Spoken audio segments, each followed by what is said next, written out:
Fade to Black. Bespoke radio for the masses. Today's Tuesday, January 20th. 20 days into the new year. 345 days left.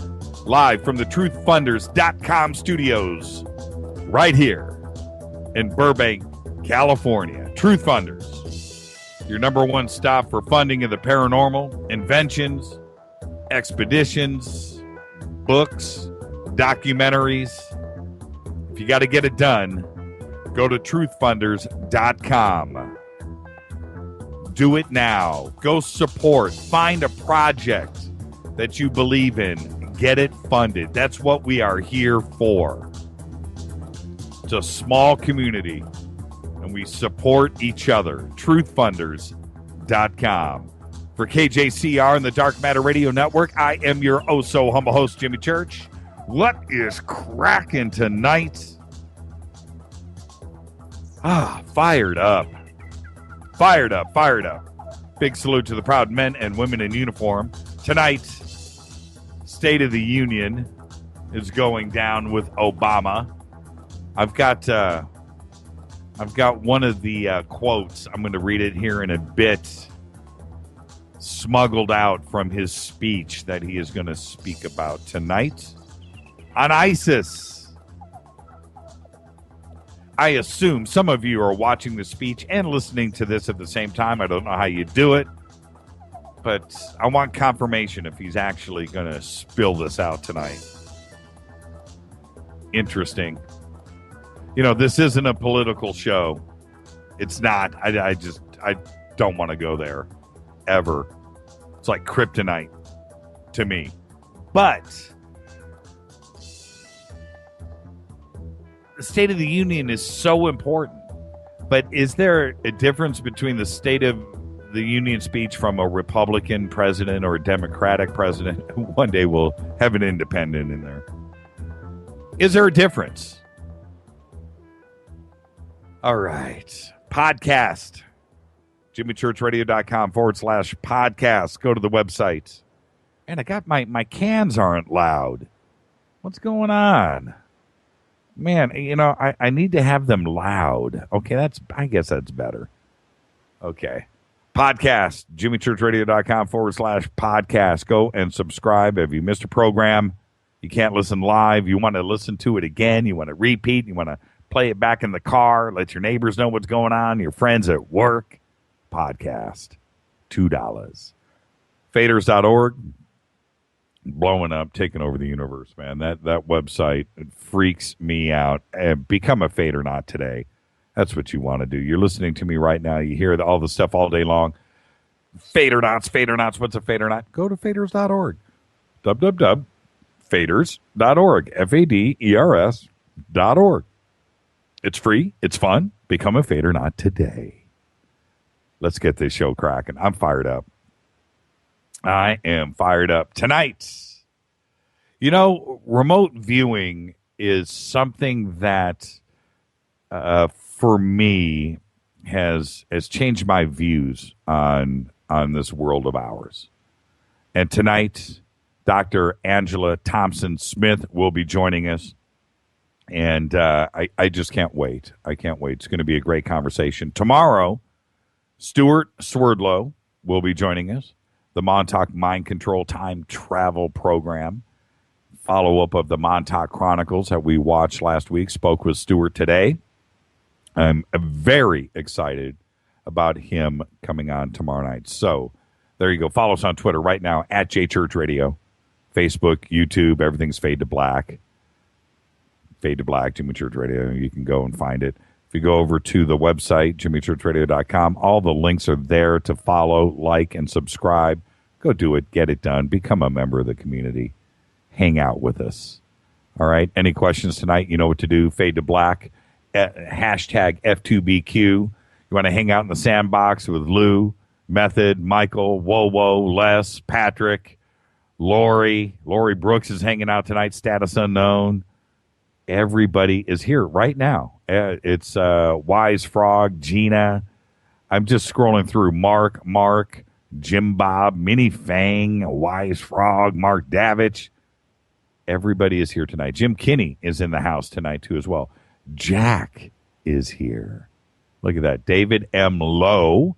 First time, 50 years, I have chosen not to watch the State of the Union because I really don't trust anything Obama says anymore. You can't trust any politician.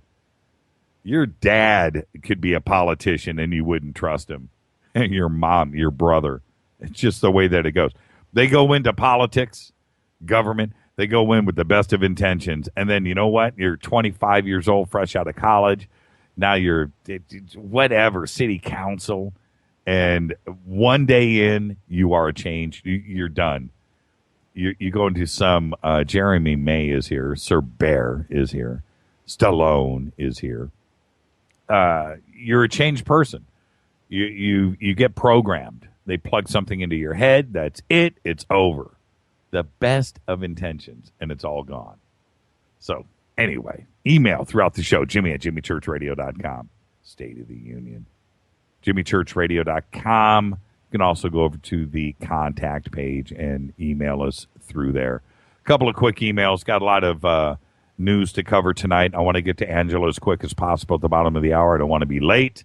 Got a lot to do. Email from Andrew about last night's show with Gerald Clark. He says, Pluto? Really? The tablets don't show Pluto as a planet at all. If an advanced civilization entered this system, they would either have classed Pluto as an outer dwarf planet, along with dozens of other dwarf planets in the Kuiper Belt. Pluto was downgraded as there are dozens of dwarf planets in the Kuiper Belt. Ceres, Hwama, Maki, or not counted at all. If they had counted dwarf planets as planets, then that tablet would have had over 40 planets on it, and Earth would not have been the seventh planet. Either way, Earth is not the seventh planet, no matter how you count it. It just isn't. Okay, all right. It's, you know what? Out of everybody out there, all the researchers, the one guy, Gerald Clark, that knows more about this than just about anybody, has counted and counted it, and the way that he explains it to me makes sense. I understand it. And I don't know, I understand your logic that it would be a dwarf planet, but we don't know how the Anunnaki or anybody else classified anything. We just don't know. If you know personally how somebody from the Anunnaki, you got a relative and somebody's passing you information, Andrew, let me know. Really, honestly. I'll forward it to Gerald. Okay? Lance says, thanks so much for getting Gerald Clark on your show. If I had to pick out the two names that have the most impact on me over the last year, it would be you and Gerald Clark. That's saying a lot. I even put you guys over perennial favorites like Linda Moulton Howe and Jordan Maxwell. You don't know how glad I am that you and Art Bell will be back on the air later this year. Also, I don't know how I'm going to get any sleep. That's coming in from Lance in response to Gerald Clark last night. You can't make everybody happy. Man, I'm going to do this during the break. My phone is turned up. King Bee says, the size of the spring. Oh, this is about my disclosure of my ingenious self-powered house show from last week. When was that? Was that Fader Night? He says, the size of the spring would not be cost effective, and you would have to be super strong to wind it. Maybe. I don't think so. Get a big crank.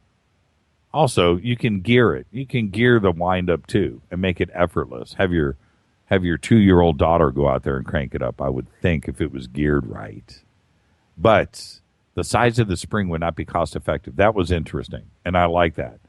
I don't know. Keep the guest request coming. Everybody this week on the show was a request from you. So with that, I got to it early. We have so much news to get to. Cool. I did it. I got through it. This is Fade to Black, bespoke radio for the masses. Tonight, Dr. Angela Smith. Tomorrow night, Stuart Swerdlow. Email Jimmy at jimmychurchradio.com. Follow us on Twitter at jchurchradio. Hashtag DMRadioNet. This is Fade to Black, only on the Dark Matter Radio Network, bespoke radio for the masses. I'll be back right after this. Do not touch that mouse. I'll be right back.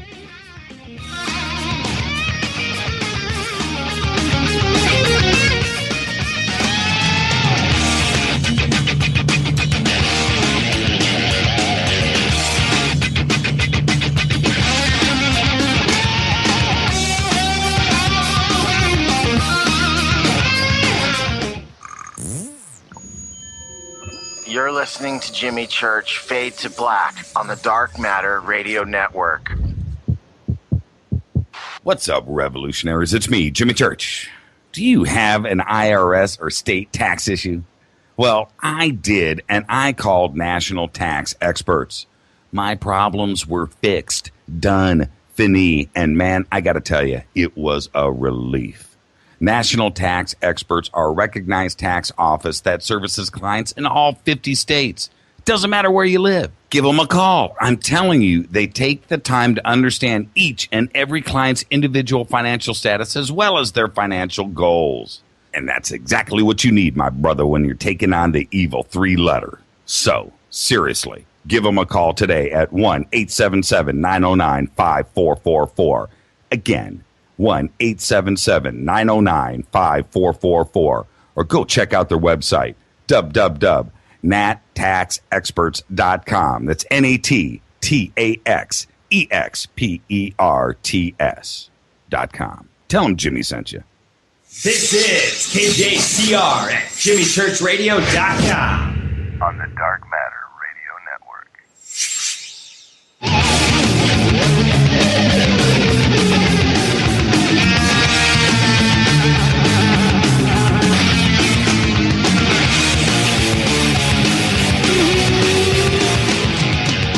Yeah.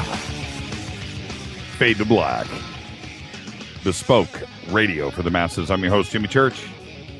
Welcome to everybody listening across the United States, all around the world, hither and thither, to and fro, back and forth, up and down, far and near, east and west, north and south. Welcome. All right. State of the Union going down tonight. So I have a sneak preview. This is a quote straight out of the speech. And anybody that is listening, please let me know if he actually says this. And I'm quoting. In Iraq and Syria, American leadership, including our military power, is stopping ISIL's advance. Instead of getting dragged into another ground war in the Middle East, we are leading a broad coalition, including Arab nations, to degrade and ultimately destroy this terrorist group. This effort will take time. It will require focus, but we will succeed. And tonight, I call on this Congress to show the world that we are united in this mission by passing a resolution to authorize the use of force against ISIL. End quote. I just want to know, is he really? Did he say it? I didn't listen. I wasn't listening. I was prepping for the show. So just somebody tweet and just let me know if this actually is going down. All right, let's get to some news that you know nothing about. This story is disturbing. It comes out of Armenia, and also there has been nothing in the mainstream media about this. On January 12th, today's the 20th, on January 12th, a soldier of the Russian military base in Armenia, identified as Private Valery Permyakov, without permission, had deserted his post with arms and cartridges. Later on, he broke into a private house in Gyumri, it's Gyumri, and shot dead a family of 6, including a 2-year-old, and inflicted multiple stab wounds to a 6-month-old baby who died yesterday in the hospital. He left his uniform and footwear with badges and his submachine gun and munitions and fled the scene. He was arrested on the same day by Russian border guards while trying to cross Armenia's border into Turkey. The attack sparked violent protest. I have been watching the videos myself, personally, in Yerevan, and the site of the Russian base and the slain family's home by Armenians demanding the suspect be transferred to Armenian custody. Permyakov will be tried on Armenian soil, but media reports say the trial will be conducted by a Russian military court. It's absolutely insane what is going down right now in Armenia. The Armenian government has a deal with the Russian military that just like we do with Iraq.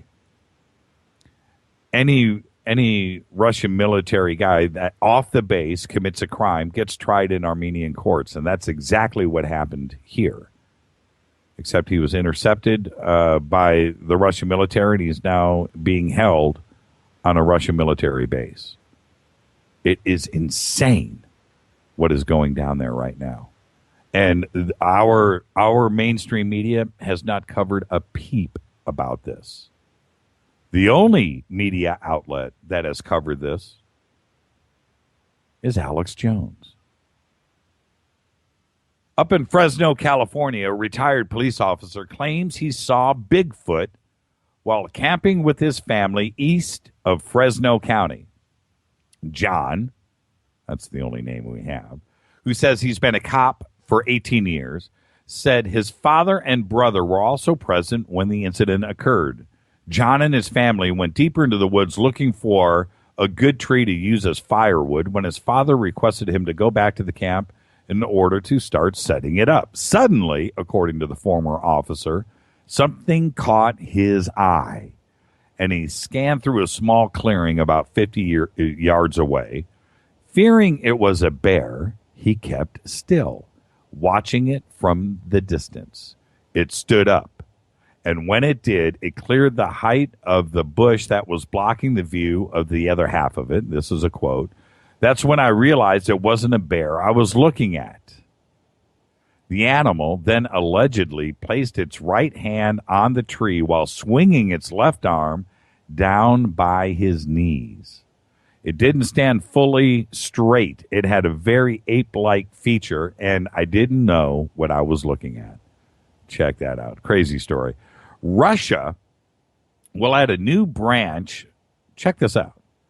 Russia will add a new branch to its armed forces later this year with the creation of the Aerospace Force, the country's top general said today. The Aerospace Force will be created by merging two types of the currently existing armed forces, the Air Force and the Space Defense Force. General Valery Gerasimov said today. He's the deputy defense minister, and he was quoted through TASS, the Russian news service. The report did not provide any details on the new force's potential deployment. Russia's military is also working on expanding its system for missile attack warning, he also said. But continuing on with some more Russian news, Russia's Venera D exploration rover that was initially planned to be sent to Venus in 2016 will be launched in 2025, according to a report prepared by the rover's designer for the Korolkov readings in Moscow on January 27th to 30th. The report was made public yesterday. Venera D's prime purpose is to make radar remote sensing observations around the planet Venus in a manner similar to of the Venera 15 and Venera 16 probes in the late 80s, or also Magellan in the 1990s. Venera D will be the first Venus probe launched by Russia after the collapse of the Soviet Union. Several media outlets right now are reporting that authorities in the United Kingdom early this morning arrested an 18-year-old in connection with the denial of service attacks on Sony PlayStation and Microsoft Xbox systems over Christmas. Remember that? Christmas Day, everything shut down. All of those brand new Xboxes and PlayStations getting unwrapped underneath the Christmas tree by all those young kids, and it's a warm and fuzzy feeling, and the stockings and the fireplace, and it's all going down. Santa Claus, and they've got no internet systems. Well, the arrest is one of several tied to a joint UK and US law enforcement investigation into a group calling itself the Lizard Squad, and comes as the group's attack for hire online service was completely compromised and leaked to investigators. A BBC story does not name the individual, saying only that the youth was arrested at an address in Southport near Liverpool and that he was accused of unauthorized access to computer material, knowingly providing false information to law enforcement agencies in the United States. The notice about the arrest on the website of the Southeast Regional Organized Crime Unit states that this individual has been actively involved in several swatting incidents, phoning in fake hostage situations or bomb threats to prompt a police raid at targeted addresses. Check this out. The UK police declined to publicly name the individual arrested, but according to the Daily Mail, the youth is one Jordan Lee Bevan, known online as Jordy, Evil Jordy, and GDK Jordy. The Lizard Squad. Turns out, that's right, to be the proverbial 15-year-old kid in his parents' basement. Brought down Xbox and PlayStation on Christmas Day.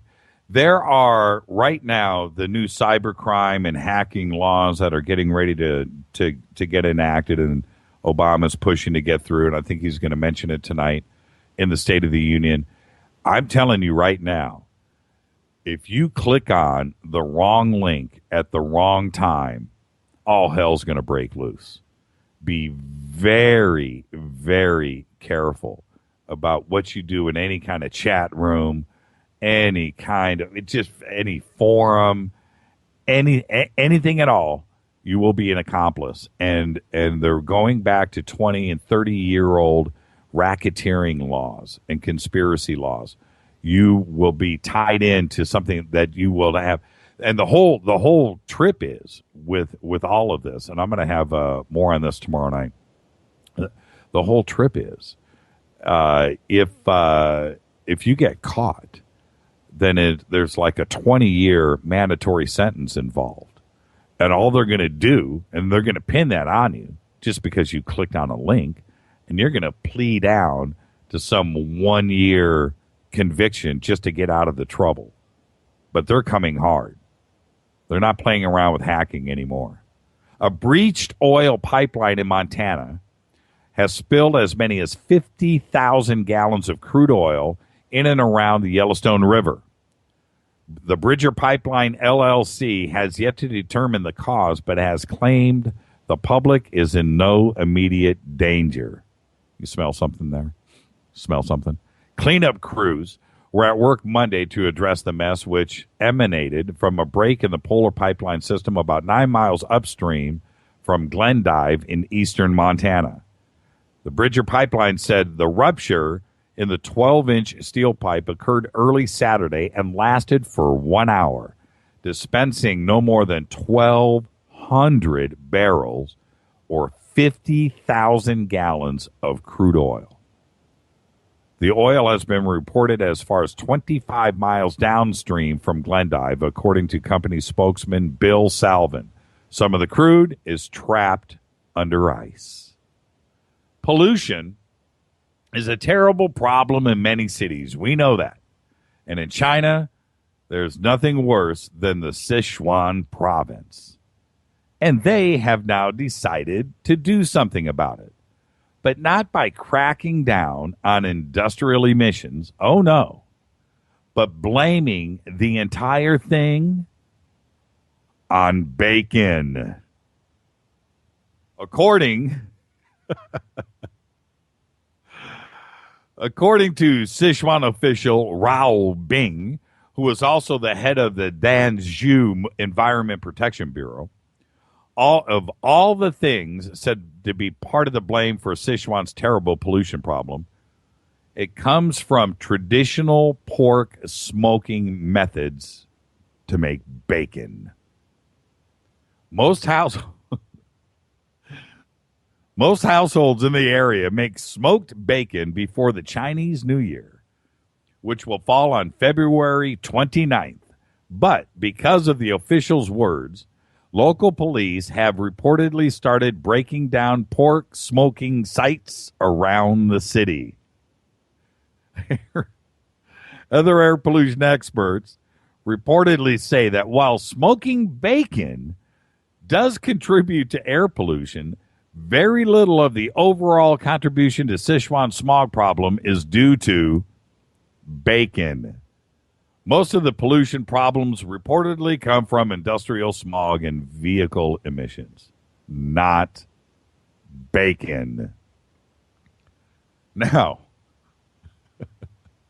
I got so much email about this today. Yes, and Facebook and Twitter. We all saw it. Had to do it. So to continue on to bacon part 2. Lottery ticket buyers in New Hampshire who dream of bringing home the bacon can now smell it too. That's right. The state lottery has released its first scratch and sniff I Heart Bacon ticket this month, which features a $1,000 grand prize. Lottery Commission Executive Director Charlie McIntyre says players will think it's time for Saturday morning breakfast. Oh, man, please, somebody, please put one in the mail to me. And don't scratch it first. To promote the ticket, I got to be serious here. Come on. Okay, serious game face. To promote the ticket, the New Hampshire Lottery will be driving a bacon truck, handing out free Applewood smoked bacon samples and tickets at stores in Keene and Durham. The state welcomes centers in Hooksett and the Verizon Wireless Arena in Manchester. You got to love it. You just got to love it. You know what? Is it because of the Fader knots? Is that what it is? Did you guys cause this? This is Fade to Black, bespoke radio for the masses. Let's do this. When I come back, Dr. Angela Thompson Smith. Tomorrow night, Stuart Swerdlow and the Mind Control Time Travel Program. I'm your host, Jimmy Church, and I'll be back with Dr. Angela Smith right after this. Way out here, we listen to Jimmy Church on the Dark Matter Radio Network. Dark Matter. Dark Matter. Dark Matter. Dark Matter. Dark Matter. You're listening to Fade to Black on the Dark Matter Radio Network. ¿Qué tal, mis amigos? Yo soy Mario Carson, el tiburón, y los invito para que escuchen a mi buen amigo Jimmy Church Radio. ¡Claro que sí! Oi, I'm Reese Evans. You're listening to Jimmy Church. This is Revolution. The revolution will not be televised. The revolution is on radio. Ciao.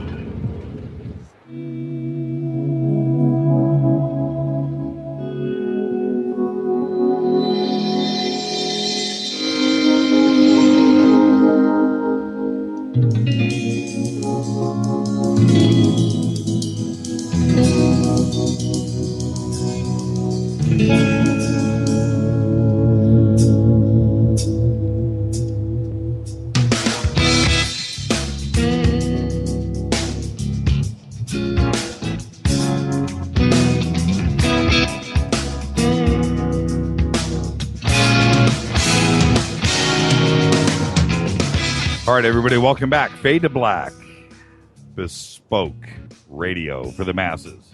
Only on the Dark Matter Radio Network. I am your host, Jimmy Church. As we all know, I've covered remote viewing a few times this year on the program. It is something that I think is fascinating and a game changer. It's not only me, but many three-letter government agencies seem to think that there's something to this for all of us to share. And Dr. Angela Smith will be with us all night tonight, hanging out. And I'm going to go deep, and I am really excited about her being on with us. Her primary qualifications were in nursing and social work in the UK. She emigrated to the United States in 1981, where she worked in medical research in New Jersey and volunteered with the Psi Research Group, the Psychophysical Research Laboratories, also known as PRL, until being hired by the Princeton Engineering Anomalies Research PAIR Laboratory. The 5 fascinating years working at PAIR preceded a move to Las Vegas, Nevada, to work as Mr. Robert Bigelow's research coordinator. In the mid-1990s, while studying for her PhD, she also trained with Paul Smith and Lynn Buchanan, 2 of the ex-Stargate military remote viewers, and since then, she has been training others in remote viewing, consulting in the U.S. and abroad, and writing. I would like to welcome to the program Dr. Angela Thompson Smith. Dr. Smith, are you with us? I'm with you. I just had to say Dr. Smith once. You don't mind, do you? No. But no, you can call me Angela. Are we good with Angela? Yes, of course. Okay, Angela, check your microphone. I think we're doing the laptop mic instead of your headset. I've got the laptop mic on. The microphone on. Can you hear me? Okay. Well, you sound better. Okay, let's move on. Let's move on. Right. It might have just been me hearing things. So now, did you? Let's do this. I start off in every interview the same way, which is it's just you and I sitting on the couch talking and having a conversation. And where we start is where we start. Where we end is where we end. I'm excited, and I want to ask you this first. Did you find yourself growing up as a child? Did you have any special gifts that kind of led you down this path? Were there things going on in your life as a child that let you know that remote viewing was something that you could do? As a child, I had out-of-body experiences as far back as I can remember. And as a child, I really didn't know what they were. I thought everybody could do it.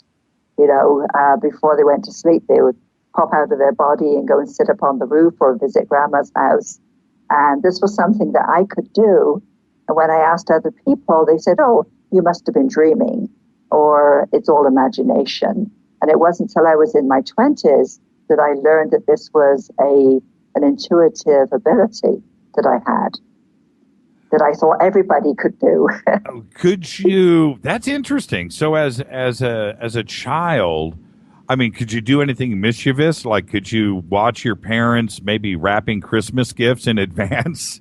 You know? No, it's more mundane. Before I went to sleep, I would go and roam around the neighborhood, go out of body and roam around the neighborhood and visit family members. But I was not really a naughty kid. My brother was the naughty one. But it was a fun game, and I thought of it as a game. Well, what did you see that let you know that it wasn't necessarily just your imagination, that you were actually, at another location? What was the giveaway, the clue? There was one time when I went out of body to my head teacher's house, because I had heard that she had some nice things at her house, some artwork. And when I got there, I saw this wonderful crystal glass. And then one day, as being a child, you come out with these things. And I asked her, I said, do you have lots of crystal glass at your house? She said, yes, how do you know?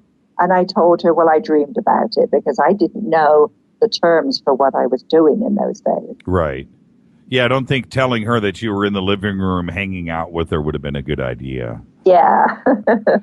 But that's interesting. So then did you start to practice it? I mean, because we're going to talk about, learning and practicing in a little bit, but were you starting to develop and get better at it as a child? That's totally interesting. I didn't practice it as a child. I just, didn't try to improve it or understand it as a child. This was just something I could do. In my teens, the experiences kind of dropped off because they got a little bit predictive. And I thought perhaps I was, in my innocence, my naivete, I thought I was perhaps causing these things to happen. Then later I realized, of course, I was just seeing what was going to happen. It wasn't until my 20s that I started researching and finding out what this was all about. With our audience right now, listening to you say something, so dramatic like that, because it is, what advice can you give to them, or give to me, for that matter? What is the difference between, how do you know that you are actually remote viewing something and not necessarily maybe dreaming or just thinking about it? Because we all think about places that we would like to go to. And how do we know that we are actually remote viewing? Well, the feedback's important. When I started experimenting, I would ask friends, when you go on holiday or vacation, would you mind if because we'd been talking about out-of-body work. I said, can I try and go out of body and see where you are and during the daytime, and when you come back, we can share notes. So I would do that, and I learned that I was actually seeing events from what was happening when they were out on vacation.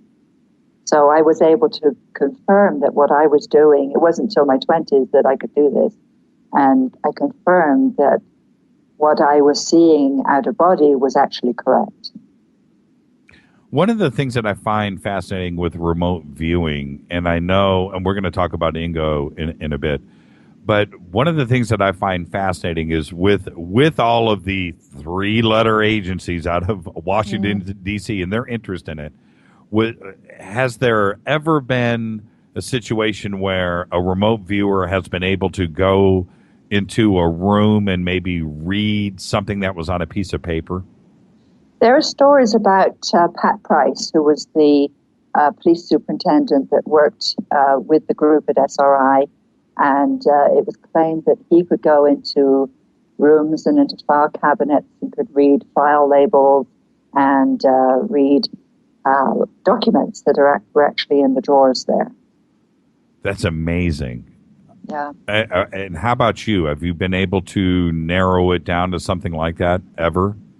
Well, what I do now with my students is, as well as giving them picture targets, I give them text-only targets, which means that it's a piece of text in a binder, which they don't see.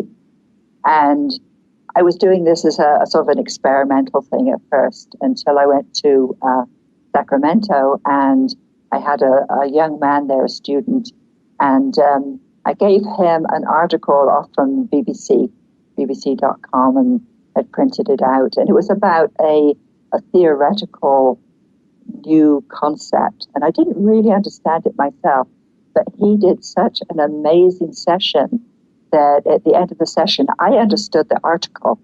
I mean, it was that good.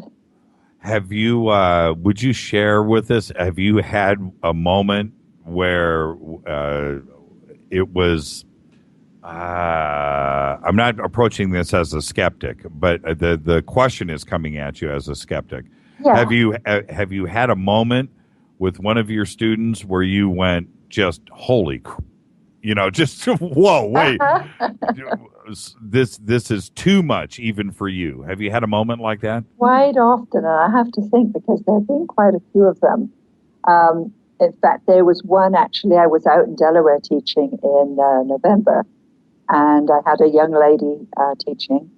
And for one of her sessions, I had in an envelope do you remember when the window cleaner in Manhattan got stuck up in the grate? Yes, absolutely. Two guys, and they had to be rescued through the window. I had that as the potential target for her. And she did such an amazing target. She got the cradle, she got the two men. She said one of them's dangling, putting his legs in a window. She drew sketches. I mean, it just blew me away. And I think it blew her away as well when she saw the feedback. Just to start things off, there's 2, maybe 3 different types of remote viewing. Can you define those for me really quick? Yeah, the first one is ERV, or extended remote viewing. That's a more stream of consciousness type of remote viewing done within a protocol. And that's where you don't have a sit down with pen and paper type of protocol. It's just whatever comes through your mind. The other one is CRV, the controlled remote viewing, which is a more sequential, it's called the military method, where you sit down with a pile of blank sheets of paper and a pen and a protocol, and you work through that. So that's a more formal protocol. Which one did Ingo develop? Well, he began with ERV, his own natural remote viewing, of course. Then he developed the CRV protocol. And when did you, let's take us back to that time. It must have been absolutely amazing. When did you first meet Ingo?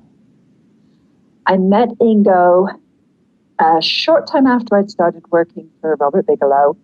And Robert Bigelow sent me out to Manhattan to assist Bud Hopkins for a while. Bud had been sick.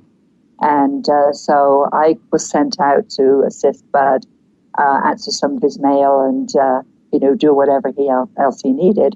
And during that time, I was writing my first book, Remote Perceptions, and I wanted Ingo to write the foreword. So I had sent Ingo a copy of the manuscript. And when I got there, I called him up and we went out to a diner for dinner. And he very graciously agreed at that point to write the foreword. And we had a great time, comparing stories and just catching up. So that was about 93, probably. 93. And I know you probably get this question all the time, but we all hold him in such high regard. Was he cool? And did he understand his talents and was he humble about it? What was he like? He was a great guy, a bit of a curmudgeon, a bit crusty around the edges, But whenever I went to Manhattan, I'd call him up and say, "Can I come over and visit?" And he'd say, "Of course," And I asked him one time, I said, "You realize that people put you on a pedestal?" And he went, "Oh my gosh, no," he says, "I was just the right person there at the right time in the right place. So don't put me up on a pedestal." Do you, with your relationship with him, do you think that he had, did he have a relationship with the military and the CIA that was direct, or is all of that urban legend? Oh no, he worked with them directly for many years. Well, and Go ahead. Yeah, in fact, when I would visit, he would bring out non-classified targets, picture targets, cases that the guys had worked on, the models that they'd worked on. So I actually saw some of the work the training work that he did. What kind of things was the CIA interested in? Do you have any idea? Was it mainly Russian or what were they looking for? Well, I never saw any actual classified documents or cases that he worked on. These were mostly training documents. Okay. All right. And this new documentary that's coming out, you and I were talking about that our friend Robert Knight is working on. I'm excited about that. I haven't seen it. You have, or you've seen pieces of it. Bits of it, yeah. How is it? What do you think? Is it going to be an eye opener for all of us? I think it's going to be very interesting because you're going to have all of the people from Ingo's history talking about him. And of course, I'm sure Robert's got a lot of Ingo footage as well. So it's very interesting. Well, plus Robert has got, he's a photographer and he's got a very keen eye. So I'm sure that it's going to be, something worth watching for its aesthetic value as well, because he's going to make sure that. But also, I think Nick Cook is narrating, right? Was it Nick? I am not sure. I haven't heard. Was he narrating or directing it? I can't remember. But maybe directing. Right, yeah. Right. Well, I'm excited about that, and I can't wait till it gets out, and we've got to get Robert on the show. Robert, for everybody who we're talking about, Robert Knight is he's a rock and roll photographer. That's what he is, and he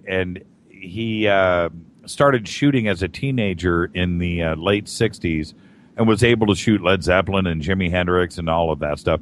But he's one of the top guys in the world. But one of the things that he is always been interested in is remote viewing, ufology, and his relationship with Ingo. And it's something that I didn't know about until recently. And I've known Robert for going on 30 years.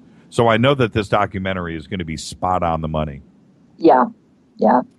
Now, let's move forward for a little bit. What did you do for Robert Bigelow exactly? What does research coordinator mean? And I'm jealous of that.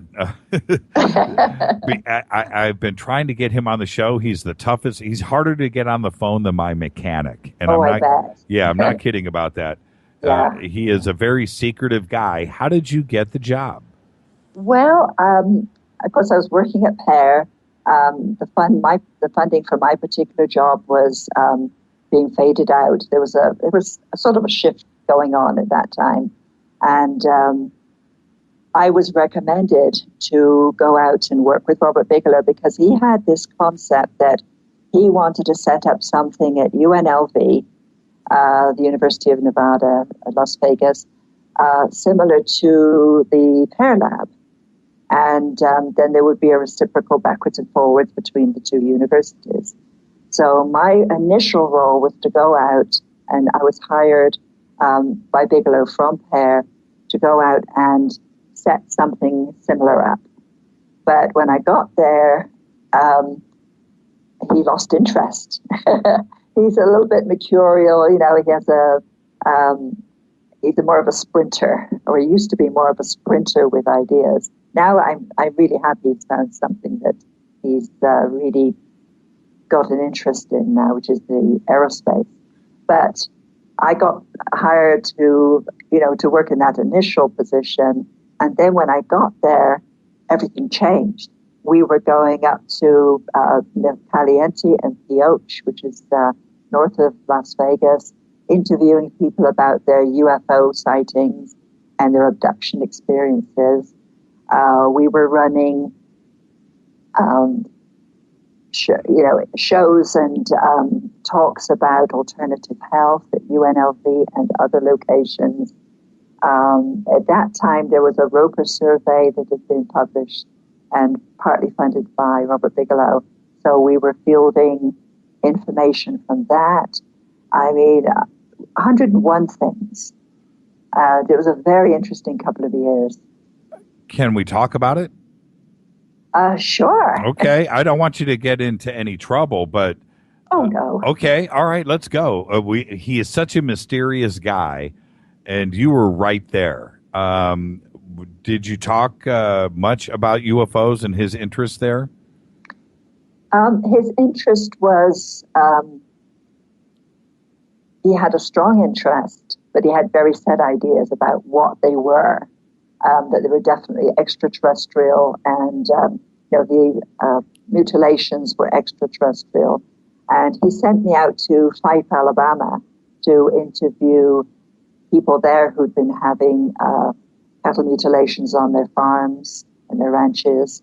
And I saw stuff out there that seemed advanced terrestrial. But we had a few disagreements about that. And his idea was, no, this is extraterrestrial. Such as, what was one of the disagreements? One of the disagreements was I had found online about some research that used lasers for cutting. And the cutting of the incision seemed to match more the laser type of cutting rather than, something that was anomalous. And? Well, we just disagree. Did he ever tell you about any sightings that he had? Did he? No. I mean, where did his belief in UFOs come from? Because it appears to be very, very strong. Right. Did he have any sightings? Was there something that caused this belief in him? Because it's so steadfast. He never talked about any personal sightings. He grew up in Nevada, grew up in Las Vegas. So he was there when they used to stand on the rooftops and watch the atomic blasts, from the test site. So he had a very strong interest in, the anomalous events and exciting events. And he had an interest for many, many years. Did he ever? We can move on from this. I'm just so interested in Robert, and like I said, he's so mysterious. And when you go to his website, they don't even have a phone number. It's just like it is so mysterious. It is, and that's part of the mystique, I guess. But did he ever say that he had any information about ET technology and? Was there any proof that he had, because he really believes that we're being visited? Right. He didn't have technology at the time, but not that I knew about. But he did want to create. He actually hired my ex-husband and another colleague to build him some UFO detectors based on some published information of certain frequencies that had been observed when UFOs were overhead. There is some established literature about these frequencies. So David and another guy actually built him some UFO detectors, and he was going to take those out in the field. And did they work? They worked, but I don't think they brought in any UFOs. Well, he wouldn't say if they did. No, probably not. He wouldn't. Well, and I don't think you would tell us either. That's okay. I understand. But I mean, you probably don't know, but that is so interesting. See, his belief in it, and when you have the resources at your disposal that he does, I would do the same thing. I absolutely would. I would hire experts. I would build detectors. Now, when it comes to remote viewing, there is, can it be confused also with channeling? Or are the two of them similar? They're not really alike. Channeling, basically you give over your consciousness, yourself, to a disembodied spirit or deceased person or some other entity, and they speak through you.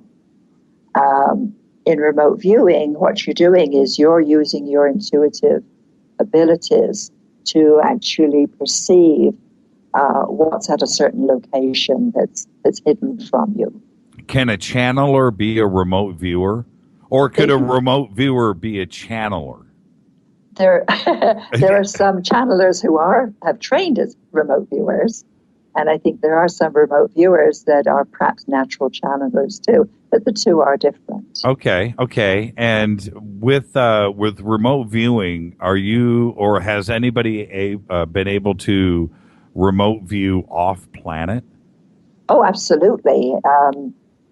I've got one article that I wrote out recently for a UK remote viewing magazine called 8 Martinez. It's produced by Daz Smith. And you can go online to 8martinez.com. And back in 1994, can I tell you a little bit about this? Absolutely. Yeah, back in 1994, a group in California asked me to remote view the rings of Saturn. And at that time, this group was reading Berggren's book. I don't know if you ever heard about it, about the rings of Saturn. Right, of course. Anomalies. And I saw some really interesting stuff there. They were asking about the nature of the rings and the history of the rings, and were there any anomalies. And I saw, and sounds rather out there, but I saw mining craft in the rings. And it kind of astonished me. Okay, now let's stay on this. Let's stay on this for a second. When you were remote viewing the rings of Saturn, you didn't know what the target was? I knew I was partially what they call front-loaded. I didn't know that they were investigating Berggren's book and his sightings, his beliefs about the rings. So when I saw these craft in the rings, I was surprised. What did the craft look like? When you say mining craft, what were you seeing? They were unmanned, very, very large cylinders. And when I looked inside, there were various filters. So as they went through the rings, they were collecting debris and material and sifting it and sifting out various, levels of minerals, I assume. And what did you think you were seeing? Us or them, if you know what I mean? Them, definitely them. These were definitely manufactured. Meaning robotic and not necessarily life forms on board? Is that what you're referring to? Right, no life forms on board. I deduced that they were obviously emptied at some point, but I didn't observe that during the remote viewing. How many crafts did you see in the rings? I saw 3 or 4 when I was looking. And there's more to the story. You keep going. I'm on the edge of my seat, Angela. It took me 11 years until I actually got some feedback on the rings themselves, because we had to wait for the Cassini probe, the NASA Cassini probe, to get to the rings of Saturn. Right. And when they sent back information, I was able to confirm some of my regular sighting about the rings, the formation of the rings, and the constituency of the rings. What did you confirm? That they were cyclic. The gaps in the rings are cyclic, and they open up and close up periodically. That debris is coming in all the time and getting sifted down to the rings around Saturn. And so those were 2 of the things that I was able to confirm. And then recently, so this was 20 years later, I got some more feedback. There was somebody online on the internet who had some YouTube videos that he had gleaned from NASA showing these rod-shaped tubular anomalies in the rings. When something like that happens to you, and you know the talent that you have, and you've worked at it, and you've practiced and honed your talents, and something like that happens, do you step back and just go, You know what I mean? I just go, wow. Yeah. Okay. Wow. That's the word. Uh-huh. Do you think when experiences like that happen, does it confirm a belief that we are being visited and that we are not alone?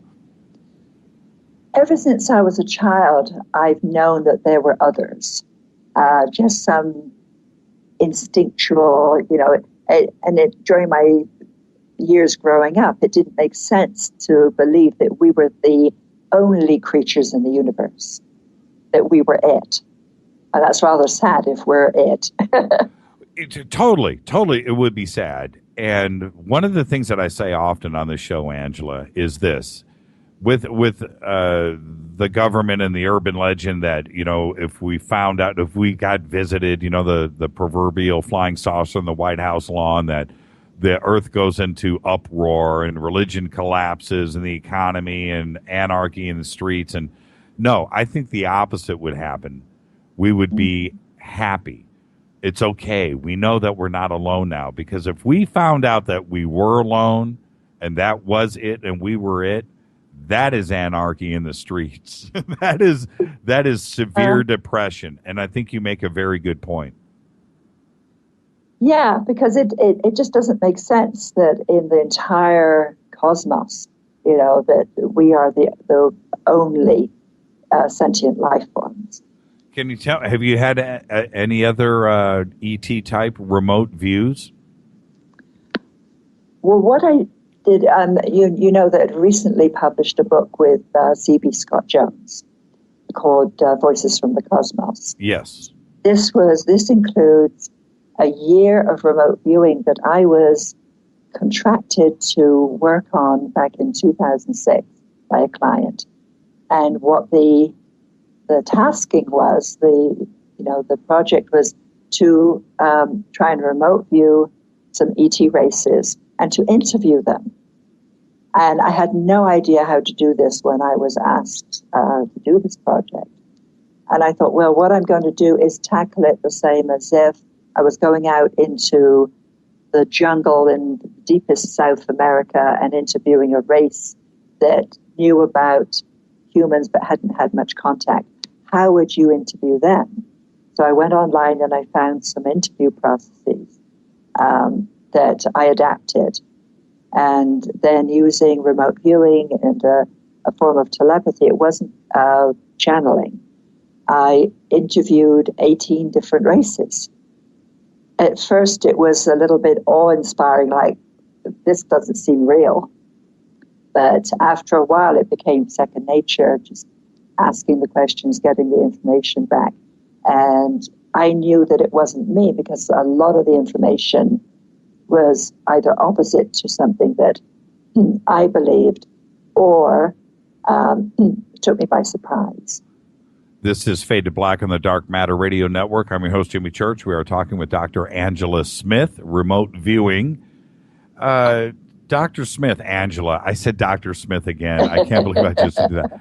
Angela, so you're remote viewing this. What are you? Let's go to the first contact that you made. You did 18. Let's go to the first one. What did you see when you reached out the first time? Because you're remote viewing. So did you go to? Were you at a planet? Were you on some type of craft? Or was the communication done here on Earth? And what did you see? The first ones were totally auditory. We did some site visits later on with some of the races. And we also got the races to dialogue with each other. But the first ones were me sitting at the computer, asking the questions, and what I perceived back, typing into the computer. So it wasn't actually seeing visually. This was just perceiving information. What was the communication done? Was it through English language, and was it coming back to you as English, or was it a feeling or a vibe?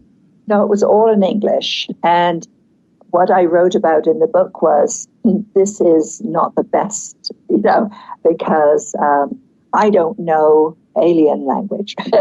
So the best we could do was to send out the questions in English, get them back in English, and of course, obviously something's lost in translation. But that was the best we could do, the best case scenario. Okay. What was the first question that you asked?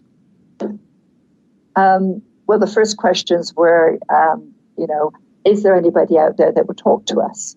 And then the series of questions was based on, can you tell us about yourselves?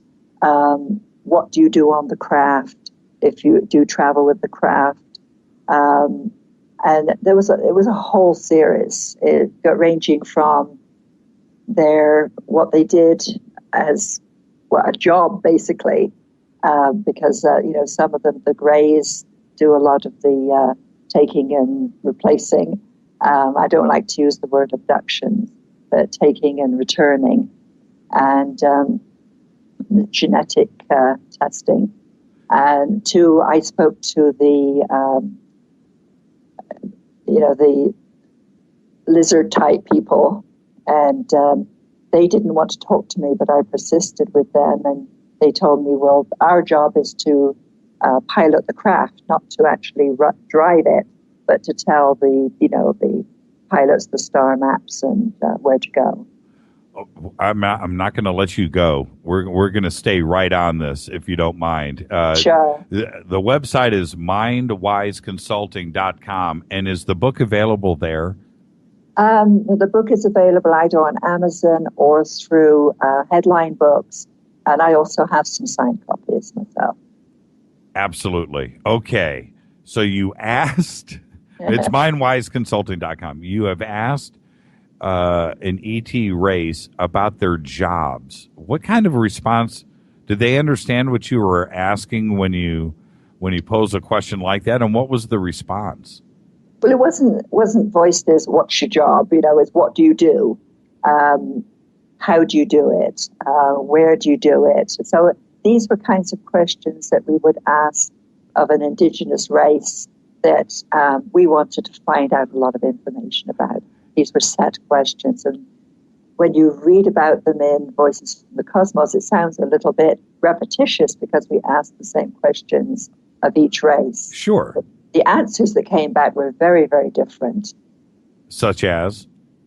Such as one of the questions, and these were questions posed partly by my client. One of the questions was, do you die? Is there concept of death?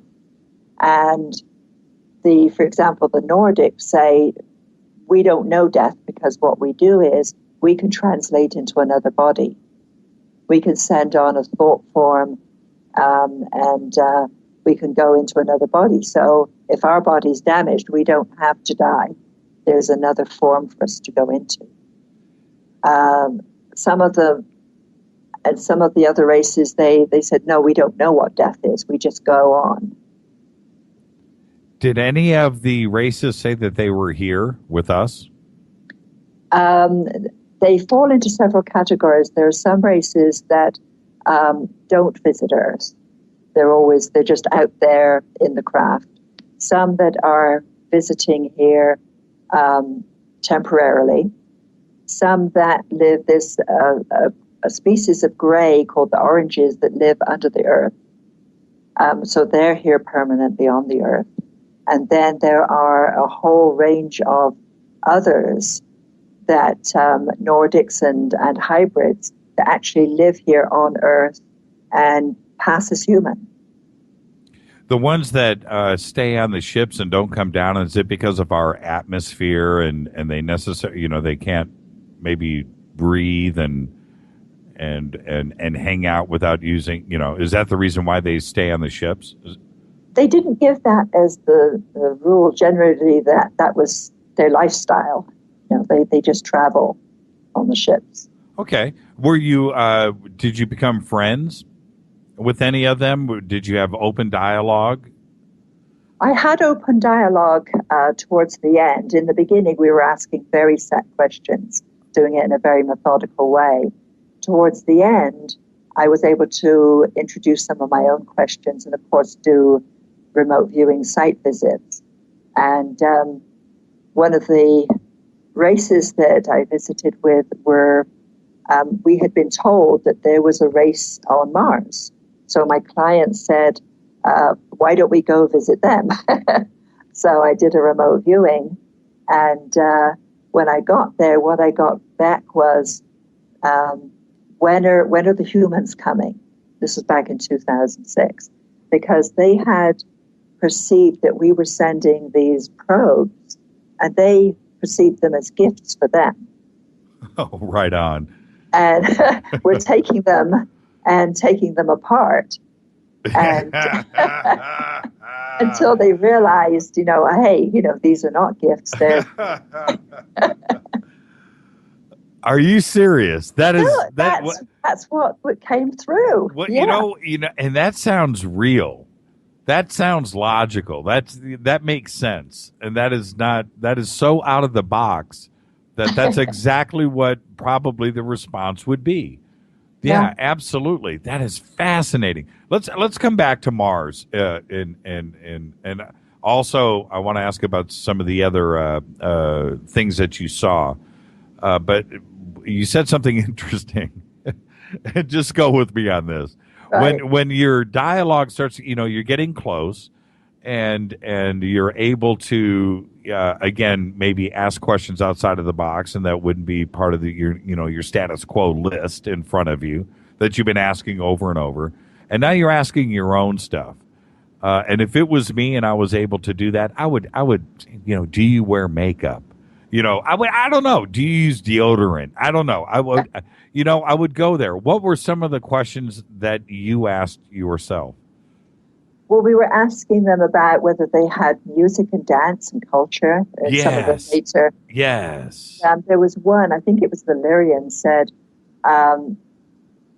we don't have music because we go out and we just dance. And there's like the music of the stars and but they obviously had a joy for dancing and just being outside. And that touched my heart. Yeah, that is amazing.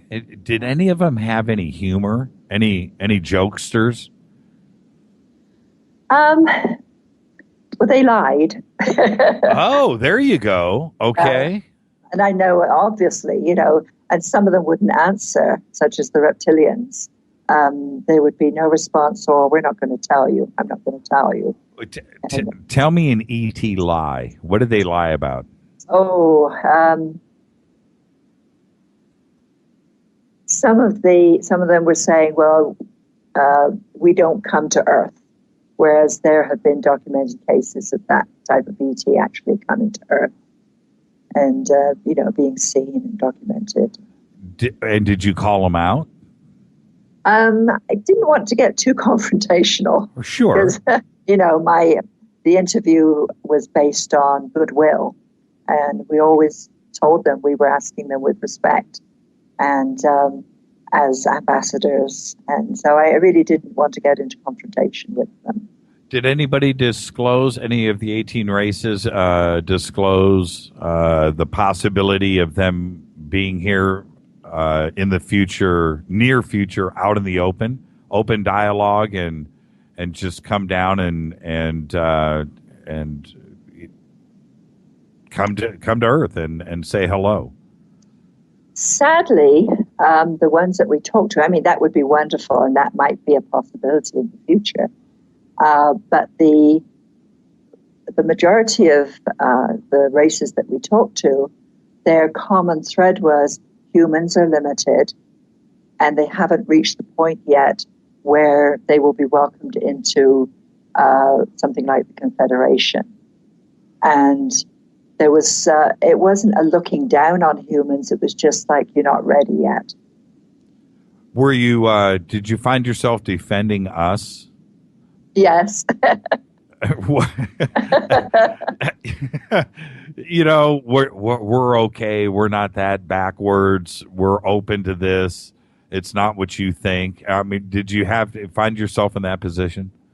Yeah, and some of the questions I asked was, well, what would it take, for us to be ready? Exactly. What can we do to prepare and part of it is, us as a human race in general, we're so egocentric and territorial and aggressive. And the races perceive us in that way. Well, Michio Kaku tells this story, and I'm not going to do the full version of it, but when you're walking around your yard or your kitchen or whatever, and you look down and you see an ant on the countertop, you see a bug on the ground or a butterfly fly by, you don't look at them as intelligent species.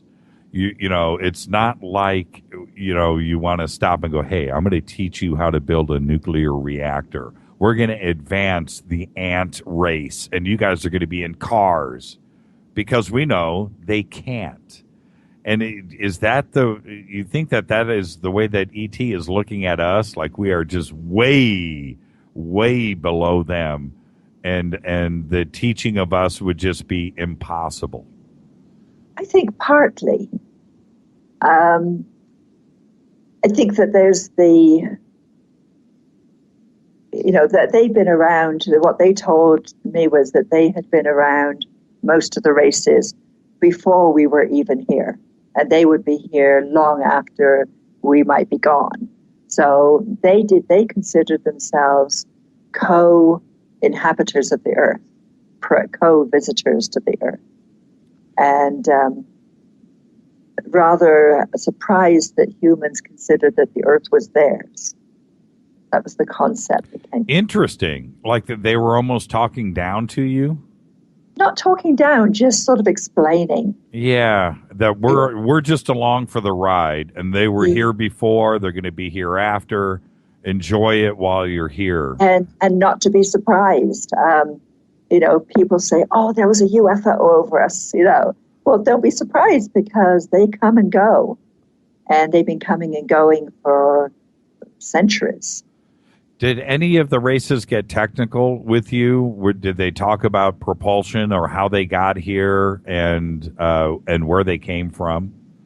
Unfortunately, no, because our questions were geared more for sociological and everyday type of questions. It would be amazing to do those, do a project with those kinds of questions, but we didn't do it this round. You mentioned star maps. Were you able to get that far? No. This was just an explanation of what the reptilians did, what their role was. And one last question really quick before I want to get back to Mars. What about, did they ever say what star systems they were from or planets or anything like that? Some of them gave us, like the Lyrians, from the Lyriad system, etc. But when I asked them, for example, the Greys, they said, well, we can't really tell you. We can tell you a number. So they gave me a number, and I asked, I think, for another race, and they gave me another number. But to place that number, you have to know their grid system. You have to know what they're referring to. And what was the number, Angela? I'm going to write it down. It's in the book. I don't remember offhand. We've got a large audience, and they're all tweeting right now. I've got 1 million questions that have blasted across. I haven't gotten to any of them, but if you would disclose the number, I would have something up here on Twitter in nanoseconds. Somebody would nail it down. It's a smart audience that we have, but. I'd be interested in that number. I would love to find out and investigate that. Let's go back to Mars. Yeah. So, what do you make of? I want to know what you saw when you were there, but what do you make of all of the photography that is floating around on the internet from all of the Martian probes that we have sent up there? Is it? Are we seeing stuff? I believe from things that I've heard that it's quite possible that we as a race are already on Mars now. Say that again. We as a race, humans, are on Mars as we speak? Probably on Mars. Years ago, I'm not going to name any names, a chief engineer from Lockheed, who was a senior manager. He worked in what was called the Blue Cube, super secret. He had shown me some pictures and told me that this was about 6-7 years ago. He said, we are going to be able to get to Mars in 6 days with this technology. What were the pictures? What did he show you? They were very sleek, sort of, if you think of a melon pip, that kind of a shape. A melon seed, like a melon seed. Yeah, interesting. So like a teardrop-ish? Yeah, sort of that shape, but regular. Yeah, Regular. ovalish, right? Right. Yeah. And how big was the ship? And was the photograph of something that was built that we? It wasn't a photograph. It was more of a diagram. Okay. Was he indicating that the ships were built? I guess that's the question. He didn't tell me too much. He was just kind of hinting. He was the kind of guy that would drop hints, you know. And so I was like, "Oh, it's interesting." And he'd go, "Well, you know, just watch." 6 days. Yeah. What kind of technology is that? That doesn't sound like our technology. Right. And to get there in 6 days, I mean, you have to time the orbit of Mars to get just to cut that down to under 2 years, and that opportunity only comes along once in a while. Well, if you're going to go from 2 years to 6 days, then there's something going on. Pretty fast. Now, so what did you see when one of the races told you that they were living on Mars? Well, there is a race that's there, that's been there. I mean, they're resident, and they live underground. There was some catastrophe or some event that forced them down, you know, underground, but they do come up to the surface. And I asked them several times about different anomalies, such as there were some photos one time about these tube-like devices that were photographed on the surface of Mars. And they basically said, well, that's transportation. What did you see when you got there? Well, I was just observing them, you know, sort of face to face. And they looked like a thinner type of one of the grays. So they were gray, actually gray, physically? Well, they were a grayish. They were not the gray-blue that is, you know, the tall grays. Right. I think they're a type of one of the family. And describe them. How tall were they? And were they the features that we normally relate to a gray? You know, the eyes and the. They were softer features than the tall grays are rather sharp featured, but these were soft featured. Were they wearing clothes? It was hard to tell. It looked like an all-in-one, you know, all-in-one type of gear. Like a jumpsuit or something? Yeah. Uh-huh. And were they nice? They were kind of a bit, I hate to say this, but a bit naive. What we did was we understood that the RAL, as they call themselves, RALL, they had water. They have water underground, but it's very scarce, so they use it very sparingly. So my client said, why don't we send them a thought gift? So what I did was, before I interviewed them, I got copies of pictures of waterfalls and poems about rain, and you know, mentally sent that ahead of me like a gift. And they were very thankful. They said, thank you for the gift. You're almost teasing them. Yeah. But we wanted, each time we've done the interview, we've approached it and told them we're coming with respect. We're coming as diplomats. You know, we're coming with thought gifts. And whatever you want to know about us, you know, they could ask too. Although they're very rare, they didn't take advantage of that. But then when the RAL were talking about the probes, you know, the Mars probes that were sent, the rovers, and that they thought they were gifts for them, it struck me as rather innocent. Childlike. Yes, yeah. Just, you know, we're down here, you know, the British are wondering what happened to the Beagle, right? That was launched, you know, and it just seemed to disappear. It's because the RALs were popping up from the surface going, we got another one of these gifts. Yeah. Yanking it down a hole and happy. That is remarkable. Now, some of the reports about the Greys have been that they don't have conscious, that they're almost robotic, they're clones, they don't have a personality, they're just here to do a job. Is that the same? Is that what you got out of the Rawls, or did they actually have personality and they were able to think and they were conscious? The Rowls seem to have more personality than the Greys. The small Greys are definitely robotic-like. I don't think they're totally robotic, but they're definitely, they have a hive mind, which means that they all share thoughts and feelings, very limited feelings. The tall Greys, on the other hand, are a little bit more autonomous.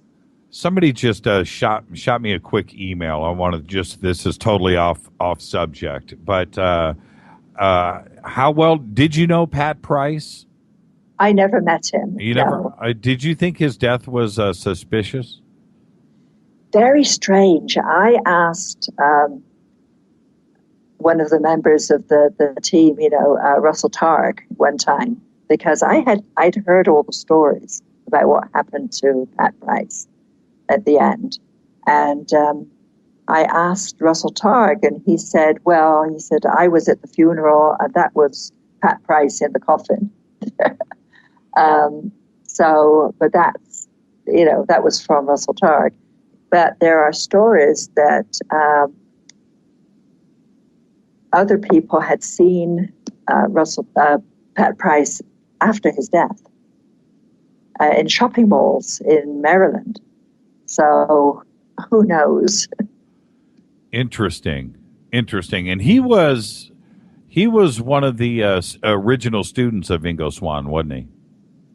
Well, he was working at SRI around about the same time, I think even prior to Ingo going there, because Hal Puthoff and Russell Targ had a psychic program going there before Ingo got there.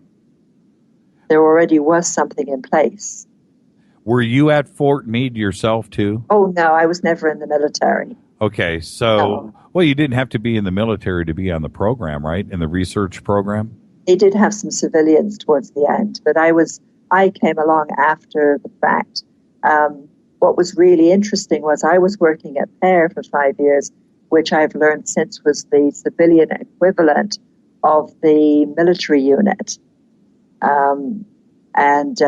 When I was there, I had heard about the Stargate unit, and because we sent out reprints to them, and there was some, but we didn't talk about it outside the lab. And I knew about Paul Smith.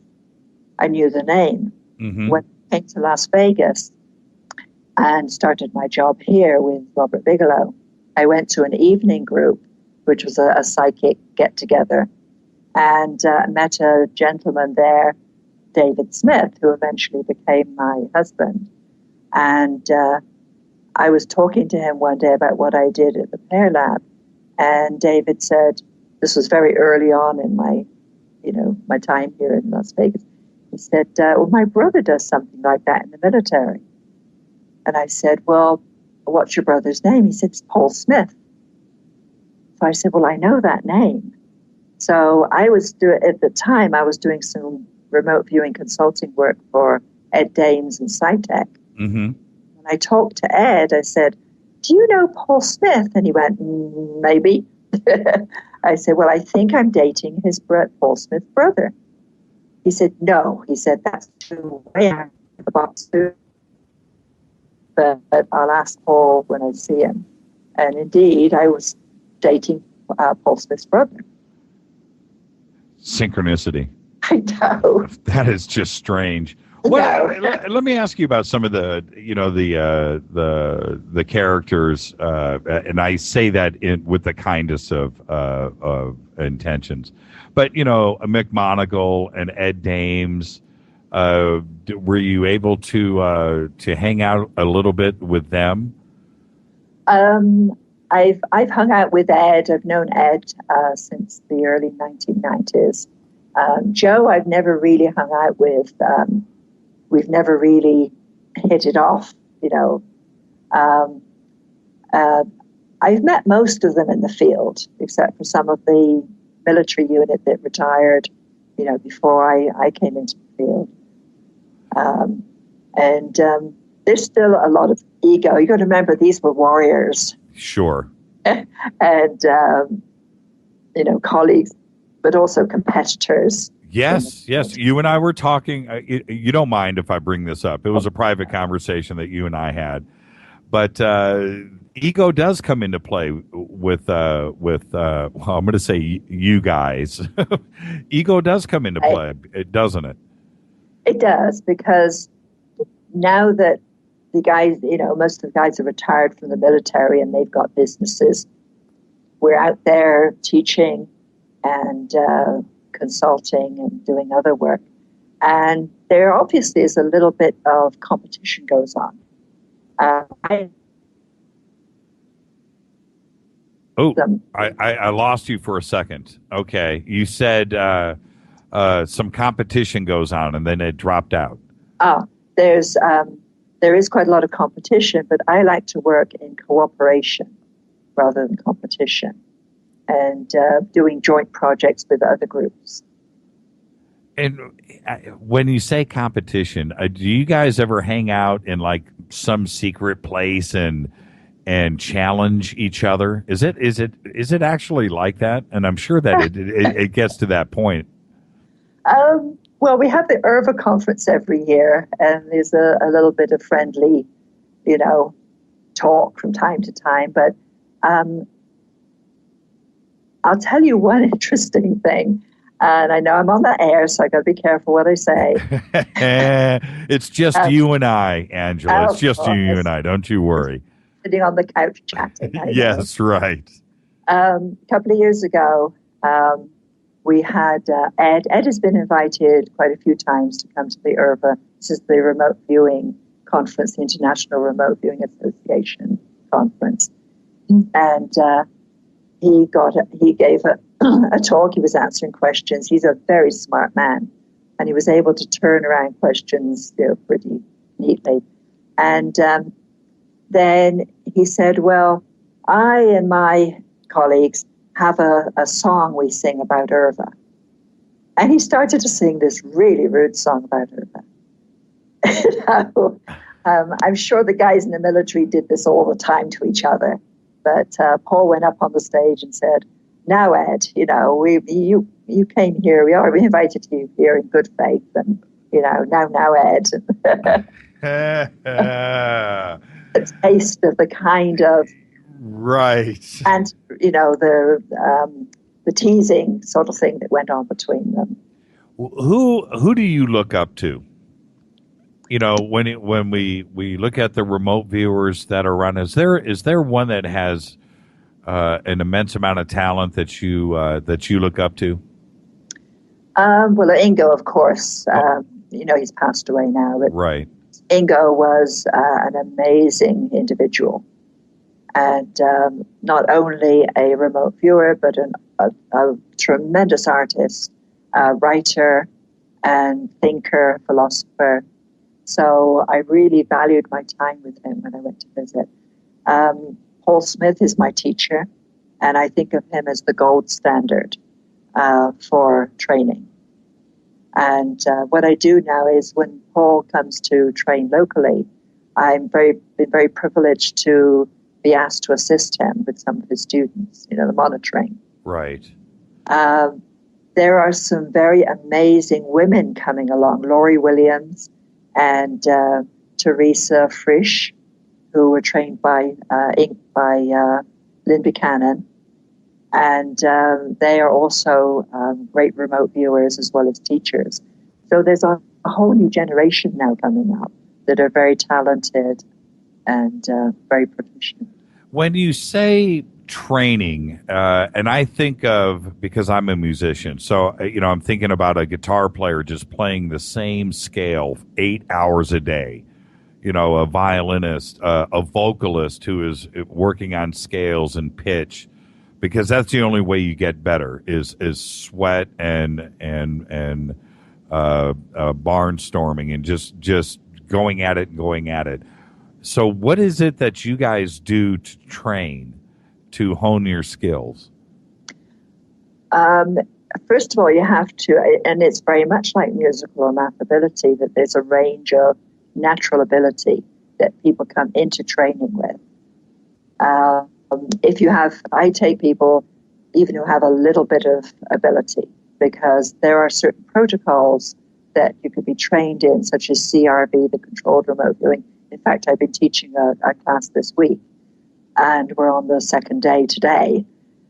So I was up at 5 at the pool this morning and then training all day. So it's kind of getting late for me.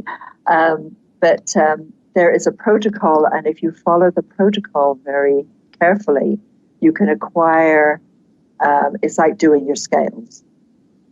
After the fact, students are advised to practice, and there are lots of opportunities for practice. And then applications work, such as looking for, missing people, business opportunities. There is work for individuals after training so that they can hone their skills. Is there any active programs right now within the government? I don't know. I keep hearing rumors, but none of them have been confirmed. Have you been approached knowing that supposedly there isn't any active programs, but you and I both know there are? I don't have any proof of that, but they've got to be doing it. Have you ever been approached since leaving PAIR and PRL from the government to go into the folds? Not to go into the folds, but I've been approached to do projects. And particularly after 9/11, there was a series of projects from somebody who I just knew as Navy Frank, and did some projects. But I'd heard a rumor that there was a parapsychological unit up at a certain area north of here. And then I had some confirmation of that when I had a student back in about 2004 who, when he was training with me, he said, "Can I ask you a question?" And I said, "Yeah, sure." He said, "Well, I am an auditor for the Department of Energy, and occasionally I go north up to the test site, and my job is to go in and count chairs and tables and blackboards, and easels and blackboard erasers." And he said, when I was up there, and I'm not going to name the name, but you know where I'm talking about. Mm-hmm. He said, we walked past this room that was dark, painted gray, just had tables and chairs and a blackboard. And a short, stocky man was standing at the door saying, "You don't need to come in here. This is the remote viewing room. You can see how many chairs and tables we have and blackboards. So just mark it off on your sheet, and you can't come in." Interesting. So he asked me, he said, "Do you know who the little stocky man was?" I said, "I have no idea. I honestly don't know." And he said, "Oh, just that he was trying to find out who this little man was." Oh, he didn't know himself either. He was asking you. I get it. Oh, I thought you were, man, I was on the edge of my seat. I was just wondering who it was. No, either. He was curious. I have a list of questions here. I'm going to go through one after the other really quick. And then this is for me. When you were with Bigelow, did you remote view up at Skinwalker? Not Skinwalker, no. At the time, we did remote view some other ranches that had anomalies and UFO sightings. But I remote viewed for George Knapp and Colm Keller. Back after the fact when they were writing their book, The Skinwalker Ranch. Right. Our work is included in that book. So a group of us had remote viewed the ranch at that point, but it wasn't while I was at Bigelow's. Why did, I think you said, I meant to follow up on this. I think you said that Bigelow lost interest, but you didn't say in remote viewing. Is that what you meant to say? No, he would have a whole series of different projects. And, for example, he had the chair in consciousness studies at UNLV and a consciousness research lab that Dean Radin ran, and a few other projects that didn't seem to last. They would be of interest to him for a short time, maybe 18 months at the most, and then he would pull the funding and put it in something else. With other remote viewers, why does it seem that they're concentrating on places or objects here with us on Earth and maybe not attempting contact with non-humans? Why do you think that is? Partly from the status quo concept that was generated, excuse me, by, I hate to say IRVA because I was part of the founding of that, but it became almost a taboo to go outside the box. And I'm the kind of person, I step outside the box all the time. Right. But I'm respected, and what I try and do is to bring in some of the alternative ideas into IRVA and to show that it doesn't hurt, to step out of the box occasionally. This is from one of our producers here, Renee. She says, stay with me on this, Angela. She says, I agree with Angela's perception. Since we've heard from so many other people that various ET races don't look down upon us, but simply observe objectively where we are in our evolution as a race. And they're right. We are egocentric, short-sighted, and aggressive on both individual and group basis. But if ETs reveal themselves publicly en masse, don't you think humanity would pull together more as a cohesive group?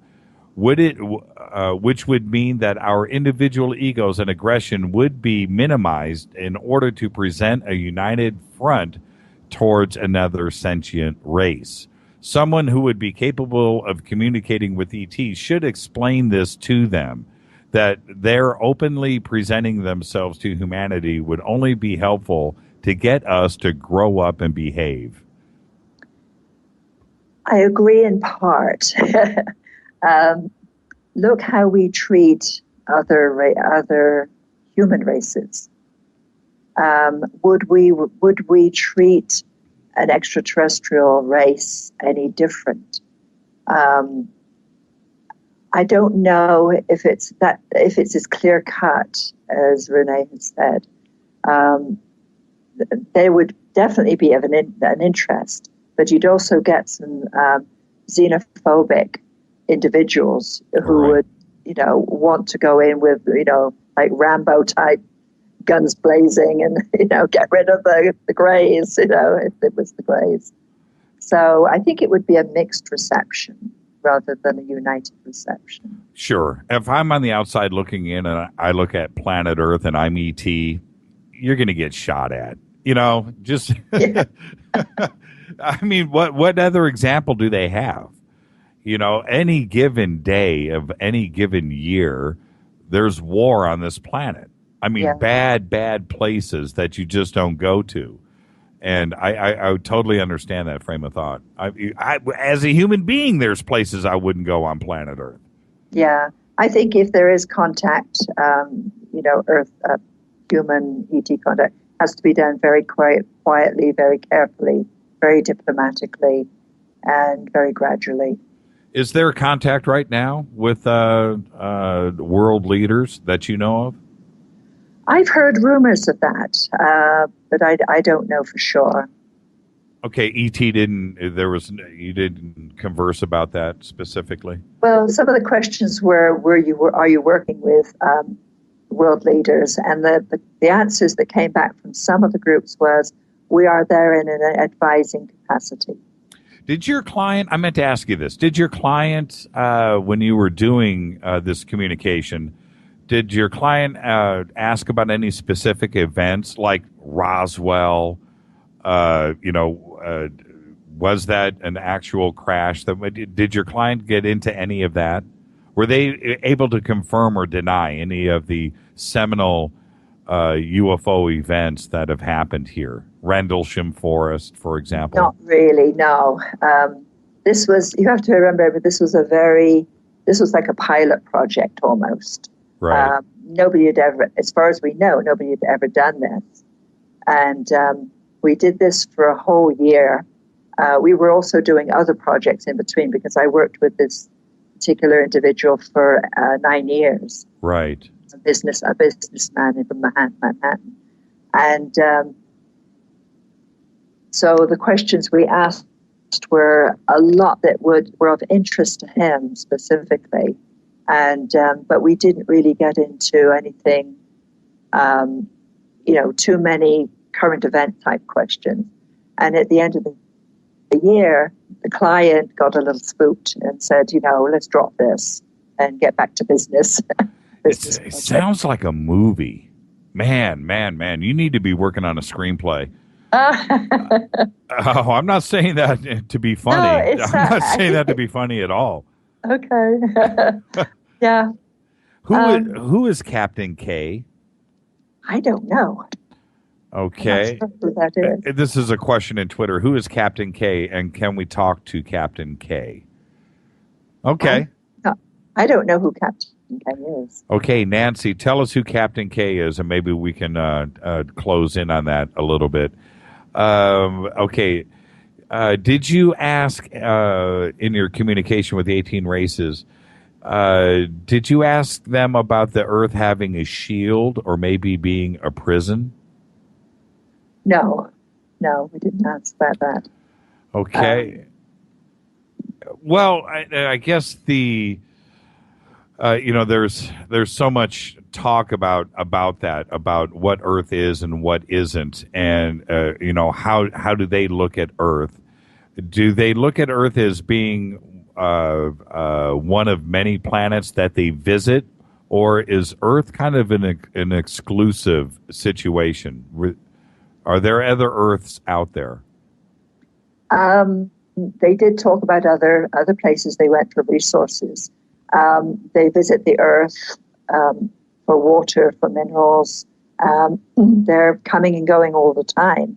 And they not laugh at our concept, but, consider it strange that we consider the resources to be finite. Because they said, we come and get resources from the Earth. We go and get resources from other places. The universe is brimming with resources. So the fact that humans say, we've got to be so careful because these resources are finite, is not understandable to the races. Nancy Nurse just said he's a military captain who claims he was an enforcer on Mars, that we have a current base on Mars. That is Captain K. Okay. Yeah, I think I'd heard something about him, but I don't know. I haven't read information on that. Now, go ahead. I'm sorry. Oh, no, I was just clearing my throat.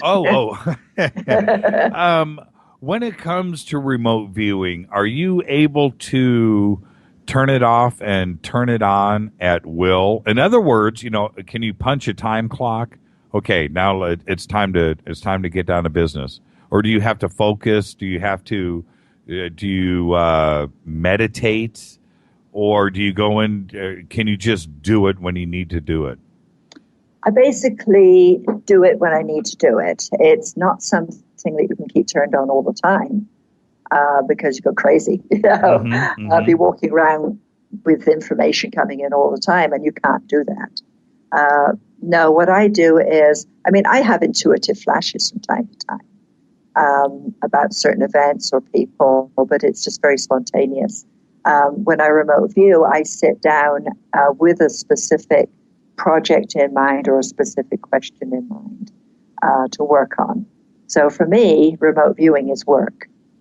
I don't joyride. Right? When I did OB, out-of-body experience, I used to go for joyrides, But now it's basically, this is my living. Where do you go when you joyride? I used to just go out of body and travel around the Earth and zoom over fields and mountains, and it was fun. Wow. When I was a kid, and I know that everybody has had the same experience that I'm talking about. This isn't some exclusive thing, but I used to fly. I don't have these dreams anymore, but I'm 5, 6, 7 years old. I would constantly have dreams of me flying above the yard in the back of the house and looking down at my family. Is that remote viewing? There's an idea that most people go out of body during the night when they dream. And I've had flying dreams too, and they're wonderful, but they're different from my out of body experiences because when I went OBE, I was usually awake. Wide awake? Yeah. Wow. Yeah. And what about, I want to stay on that subject because I just think that's fascinating, but we only have so much time. What about remote viewing into the future or to the past? Is that remote viewing or is that psychic? Well, it's all based on a psychic ability. Now, when the term remote viewing was brought in, it replaced a lot of the older titles such as clairvoyance, etc. Sure. So it's all based on a natural intuitive ability.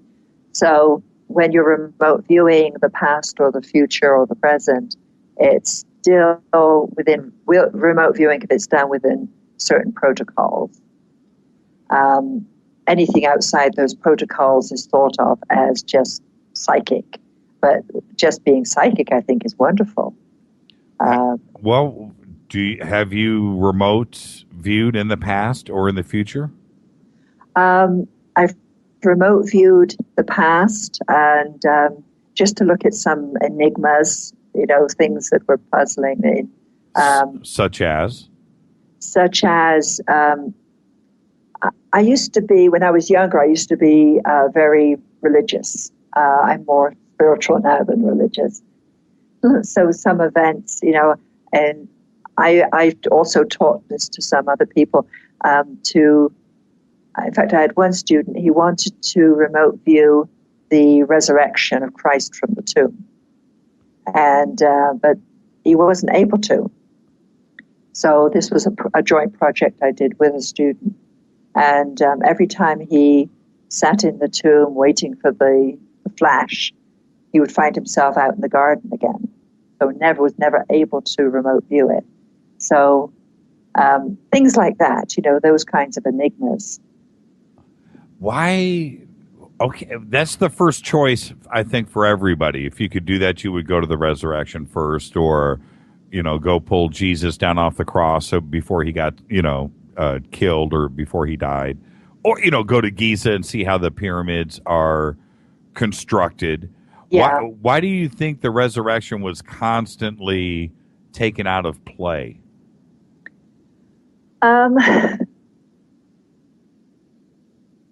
I think because of the intense spirituality of it. It was such and again, it's come down to us through centuries, 2,000 years of biblical reinterpretation and rewrites. And so the story that's come down to us may not be totally as it was. So I think people want to go back to the event just to see what really happened. But it's almost like it can't be, there are some things that can't be remote viewed. What about Ingo and McMonagle and Ed Dames? Did any of them attempt to view the resurrection? I don't know. They've never talked about it. And what about going into the future? Did any of them attempt that? Joe has, in fact, in his books, he's written predictions, and some of them have actually, I can't recall exactly now, but some of them have actually come about. What about nefarious use of remote viewing? That comes into play. We have ethics and morals that come into play with remote viewing. Where do you draw the line? I draw the line at anything that's going to hurt or harm another person. If it's a case that's a missing person or missing child or a criminal case or a terrorist situation, I have no compunction in just going in and remote viewing without any thought. Just got to go in and help. But other projects, I kind of weigh in the balance. I have to justify if somebody emails me and says, I've got a project here I'd like you to do for me, I have to think about it and justify it before I accept. And I've turned down a fair number of projects because there's been red flags. Yeah. Sure. Anybody ever ask you to go into the lottery room when they're drawing, the ping pong balls for lottery numbers? No, but I've taken part in quite a few projects. It's called associative remote viewing. It's a type of remote viewing method to kind of predict numbers, and none of them have ever worked. It's just like the resurrection. It's just like the resurrection. Some things just you're not going to be able to see. That's just it, and there's rules. With the lottery, there's too much noise in the system. Remote viewing has a sort of what's called a signal to noise ratio, and the fact that there's so many millions of people all wanting their own numbers seems to rule out the effect of being remote viewed. Can we talk about religion a little bit? Oh, sure. Has your abilities and your talents, have they changed your views on your religious beliefs? Well, I was raised Christian. I was raised in a British Baptist faith. And right up to my 20s, I was, very devout in my faith. But as I became more and more interested in things of the mind and consciousness and, learning about out-of-body experiences, I realized that religion doesn't have all the answers. And so I kind of drifted away from my own faith. Now I think of myself more as, a spiritual person. I'm actually an ordained shaman. What happened? Can you get? I think you got cut off. Are you there? Yeah. Okay, you're still there. I'm here. Okay. What was it that specifically happened that would change and cause you maybe to drift away from what you believed in when you were younger, religiously? I think the fact that religious doctrine and belief does not include other doctrines. It certainly does not include shamanism, whereas shamanism includes all other religions and considers them and respects them. Has there been a confirmation for you with the afterlife? I've not had near-death experiences or that kind of experience, but I've had experiences where I've acted as a spirit guide for individuals who've passed over and then received confirmation from the relatives, of certain things that I've said or received from the person that's passed over. Have you been able to talk to your relatives or somebody that you knew on the other side directly? Some of them in what we do in shamanic visioning or journeying is to ask them to come and assist from time to time, healing work or visionary work. So my grandmother comes through from time to time and a grandfather. Well, and I guess the direct question is there a creator? And the reason why, and before you answer that, we're now dealing with 18 different races that you communicated with. Mm-hmm. Were they religious? And did that affect you in your outlook? The first part of the question is that was a question we asked them, and the majority of the races did not have a concept of God as we have a concept of God. Some of them absolutely said, no, we don't. Some of them said, well, we do, but it's not the same as, as you have. And which God? One of the questions at one time was, which God? Humans have lots of different gods. Even in the Christian religion, there's the Trinity. Right. The Father, Son, and Holy Ghost. Right. There are three gods. Got three gods in one. So which God? There are many pantheistic or multi-God religions in the world. So did they? So were they referring to? And I'm sorry if I cut you off. Were they referring to? No. Hold on. The question is this: did they say they had a creator? No. Who? Wow. Did you guys ask him who created the universe? No. It wasn't one of the questions the set questions that we had. It was a very limited interview process. I would have loved to have asked a lot more questions. Sure. But when they don't give you answers like that, and you have a religious upbringing, and you start to hear this, did that help question your faith? If you know what I'm saying. Not really, because it'd be like me going to interview Margaret Thatcher, when she was alive, and her telling me, well, she didn't believe in God and she didn't have a religion. Well, that's her belief, her understanding of God and religion. It's not mine. And okay, now what if it did? I wanted to. I guess you answered that. I mean, they never had a reference to Jesus or a prophet here on earth that they knew about and that they were monitoring, and that Jesus did exist.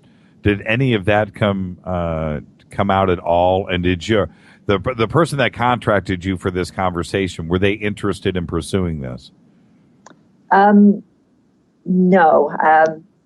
Well, the first part of the question was the races didn't talk about a particular god or having a god or a prophet or any prophets or religious. The only closest thing we came to were a race that called themselves angels or the wing makers, who said, when you think of God, that's us, which was very ambiguous. Interesting. Anunnaki-ish? Sort of, but they were a little bit separate. They were separate from the Anunnaki, different branch of the race. And we would have continued, I think, asking. We were prepared to do another round of questions at the end of the first year we did this project, but then we stopped the project, or the client stopped the project, and then went back to business remote viewing. Were you able to address the Anunnaki specifically? Fairly recently, when I contacted Scott, and we had to talk about doing the book together, because he had a lot of very interesting history in the UFO field. And he's a brilliant man. He's now in his 80s. And so he wanted to write a lot about his experiences and diplomatic work and peace work. And, it was, can you reiterate the question again? Well, did the Anunnaki come up, and did you bring them up directly? It's when you look at the Sumerian text, and we just had Gerald Clark on the show last night, and you look at the Sumerian text and Sitchin's work, and this stuff has been written down for thousands of years and documented. But that's all that we have. And when you're able to finally have communication with different ET species out there, that's one of the first questions I would ask. Can you confirm? Yeah.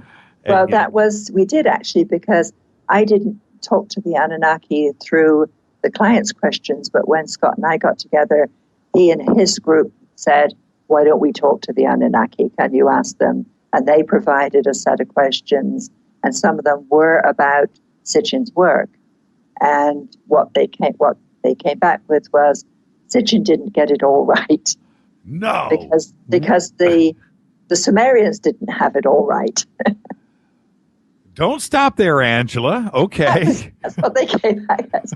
Man. There were problems in translation, and the Sumerians, when they were talking about the early Anunnaki and the concept that the Anunnaki created humans as slaves, the Anunnaki basically said, no, humans were not our slaves, they were our children.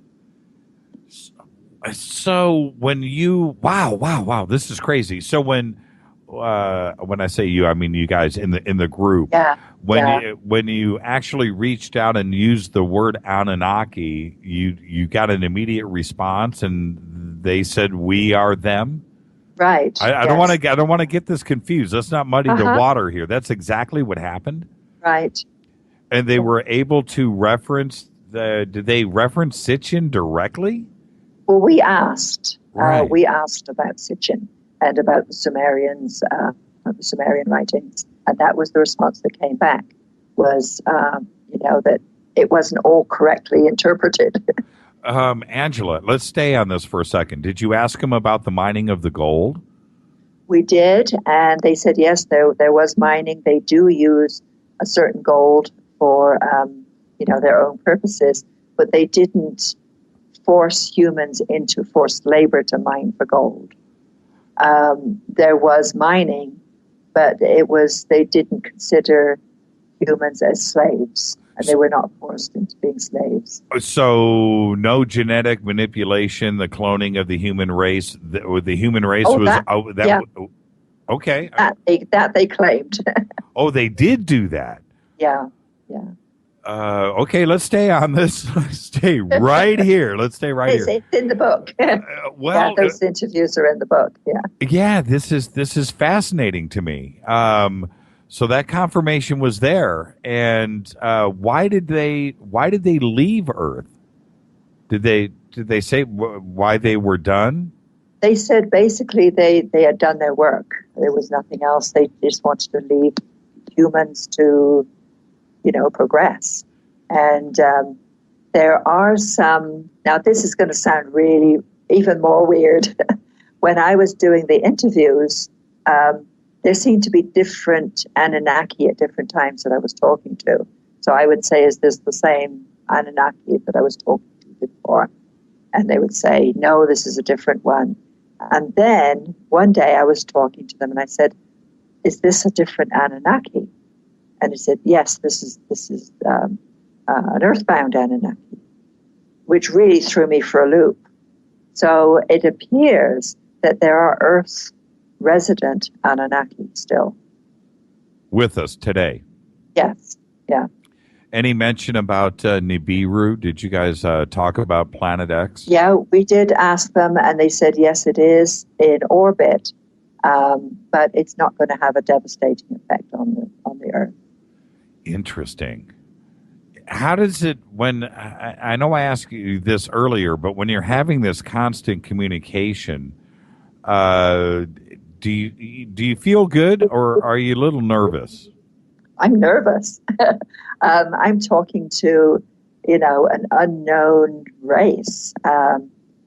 It's fascinating, but nervous at the same time.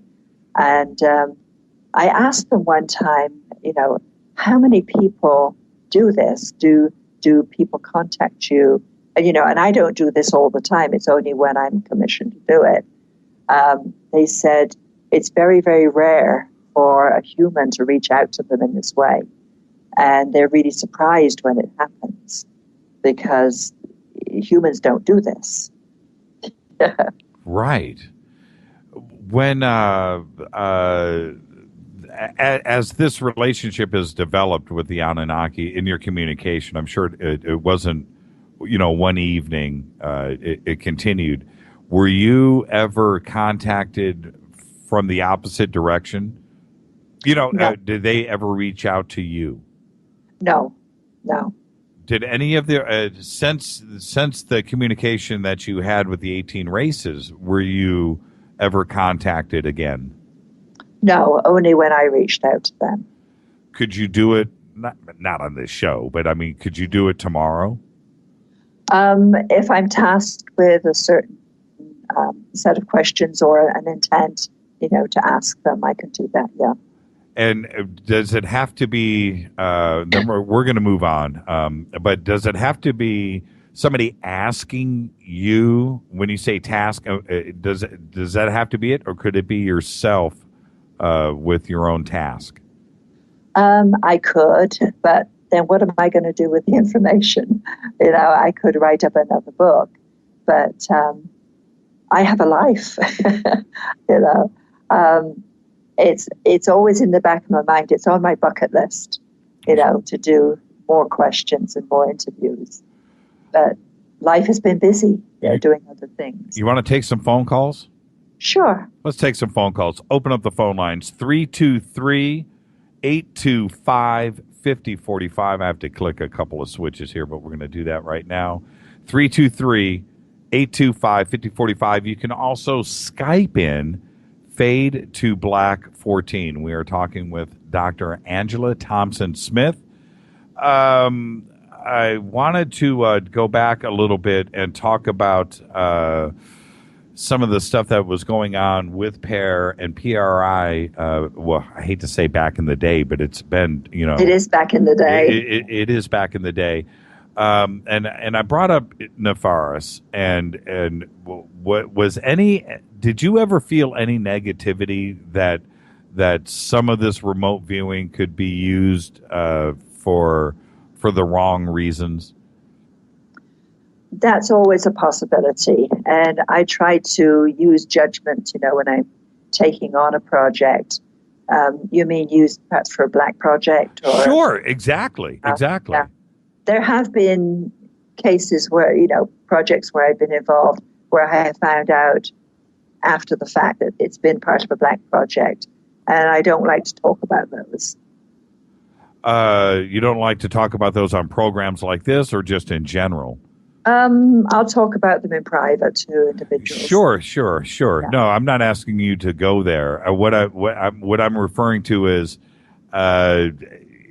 we all have our morals and our own sense of self, and there are going to be individuals out there that are always going to want to use this for the wrong reasons, whether it's to win the lottery.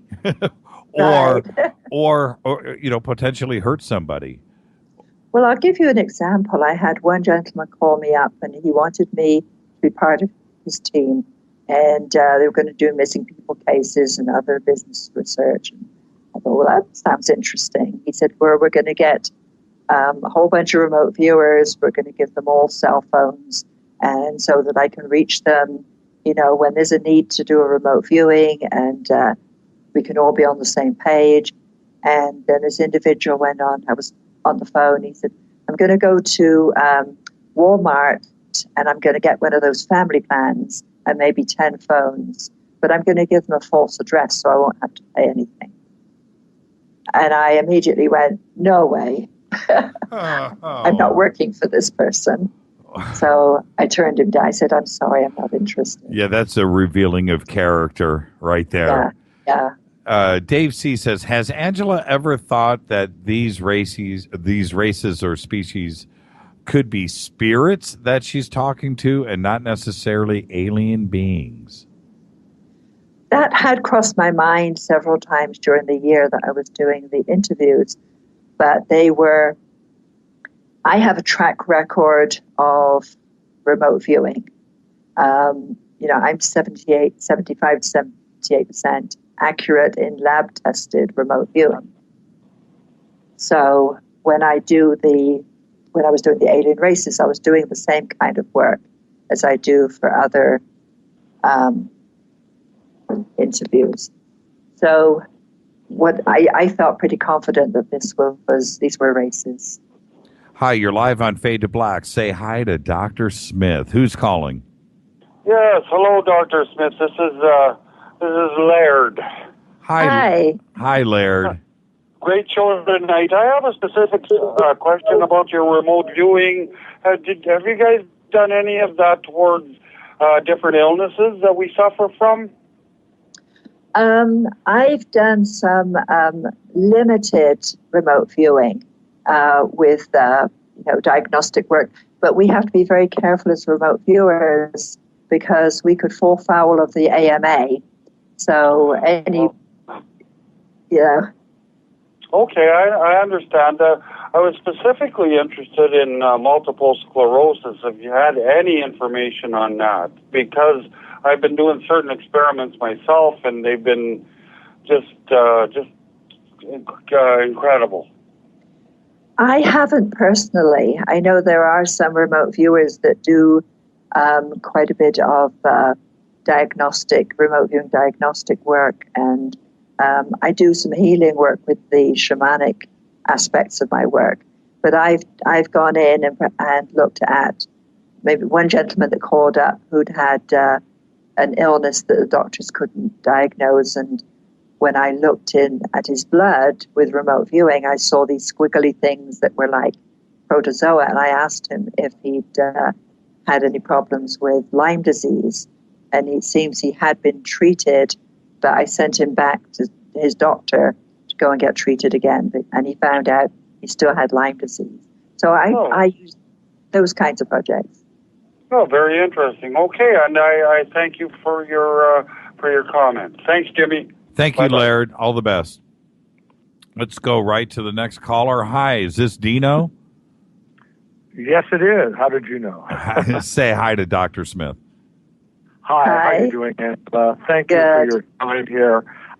Jimmy has asked you so many excellent questions. The only thing that I could add, when you're doing this with these others, what is the feeling you get? Since remote viewing seems to me, I don't know if I am capable of it or how many of us are, but it seems like it deals with an emotional state.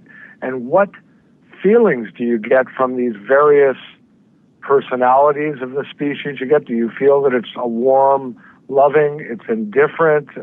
What was your feeling? That's all I have to ask. It varies with the races. When I was talking to the reptilians and they gave me some of their answers, I had chills. They'd said things like, I asked them, if you meet humans on board a ship, how do you react to them? And they said, well, we make a loud noise at them. And if that doesn't work, we push them. And that gave me chills. Oh, that's freaky. Yeah.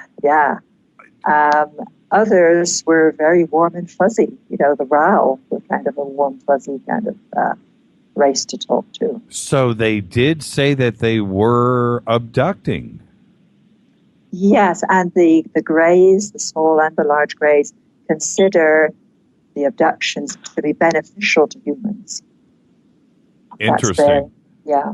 Hi, you're live on Fade to Black. Say hi to Dr. Smith. Who's calling? Hi, Dr. Smith. This is Blake. Am I live? You're live, Yes. Blake. Hi, Blake. Hi. I was wondering if Edgar Rice's depiction of Mars was accurate to the Martian condition, or if he was just looking for a way to profit from some idealization of Mars and make a quick buck. I don't know his work, unfortunately. John Carter? I need to look it up. Yeah, I don't know. I'm sorry. Okay, Blake. Thank you. Have a good night, man. Hold on. Let's just go to the next caller. Hi, you're live on Fade to Black. Say hi to Dr. Smith. Who's calling? Hi, Dr. Smith. This is Nancy Nurse. Hi, Nancy. Hi. And I wanted to ask you, when they did research on remote viewing, did they ever do EEGs and trace the brainwave to either the theta or the delta? Yes, on some individuals. In fact, the Ingo Swan had a lot of EEG work, took part in a lot of EEG research up at Laurentian University in Canada. And supposedly they found a very specific brainwave pattern in Ingo, which has not been really published. But there was a unique brainwave that he had. I believe it was either in the high gamma, which is, really... Wow. Or in sort of the theta delta cusp there.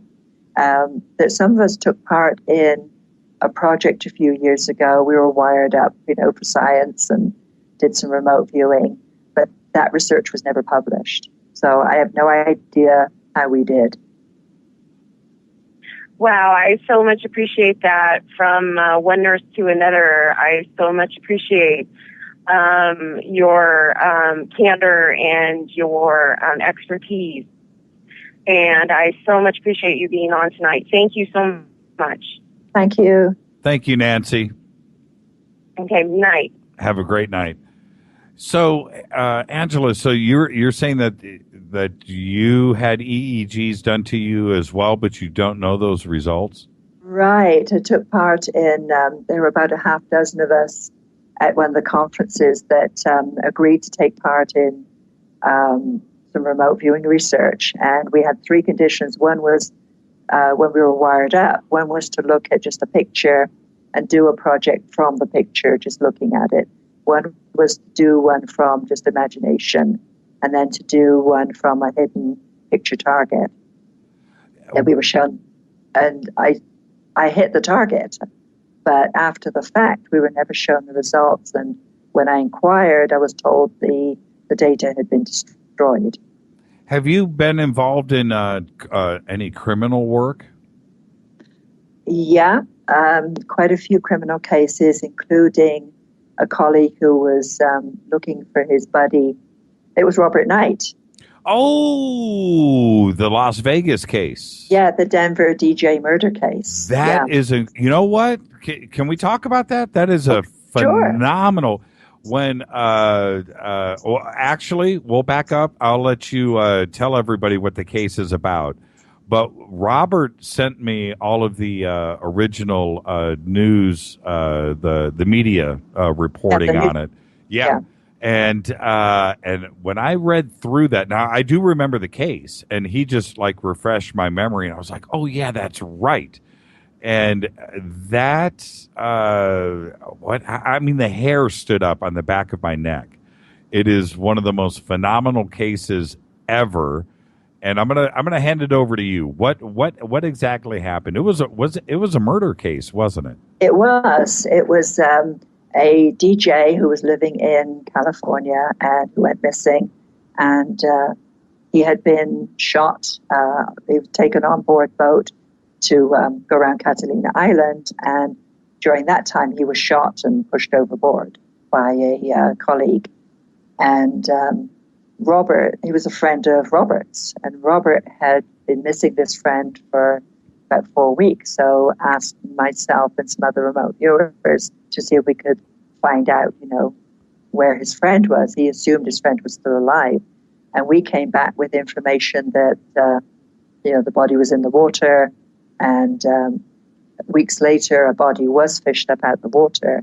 Robert caught the news on TV and knew from what we had told him that this was his friend. It was basically a John Doe that they took out of the water, but Robert knew that was his friend and contacted the LA Sheriff's Office, and then was able, to provide identification. And then we worked on finding the perpetrator and other information. Okay, so that's the setup for the case. So then what happened next, and how were you able to, what was it when you saw the perpetrator? What did you see? Well, I did a what I call a remote viewing profile of the potential perpetrator, and it fitted somebody that Robert knew that was a colleague of the DJ, and it turned out to be him eventually.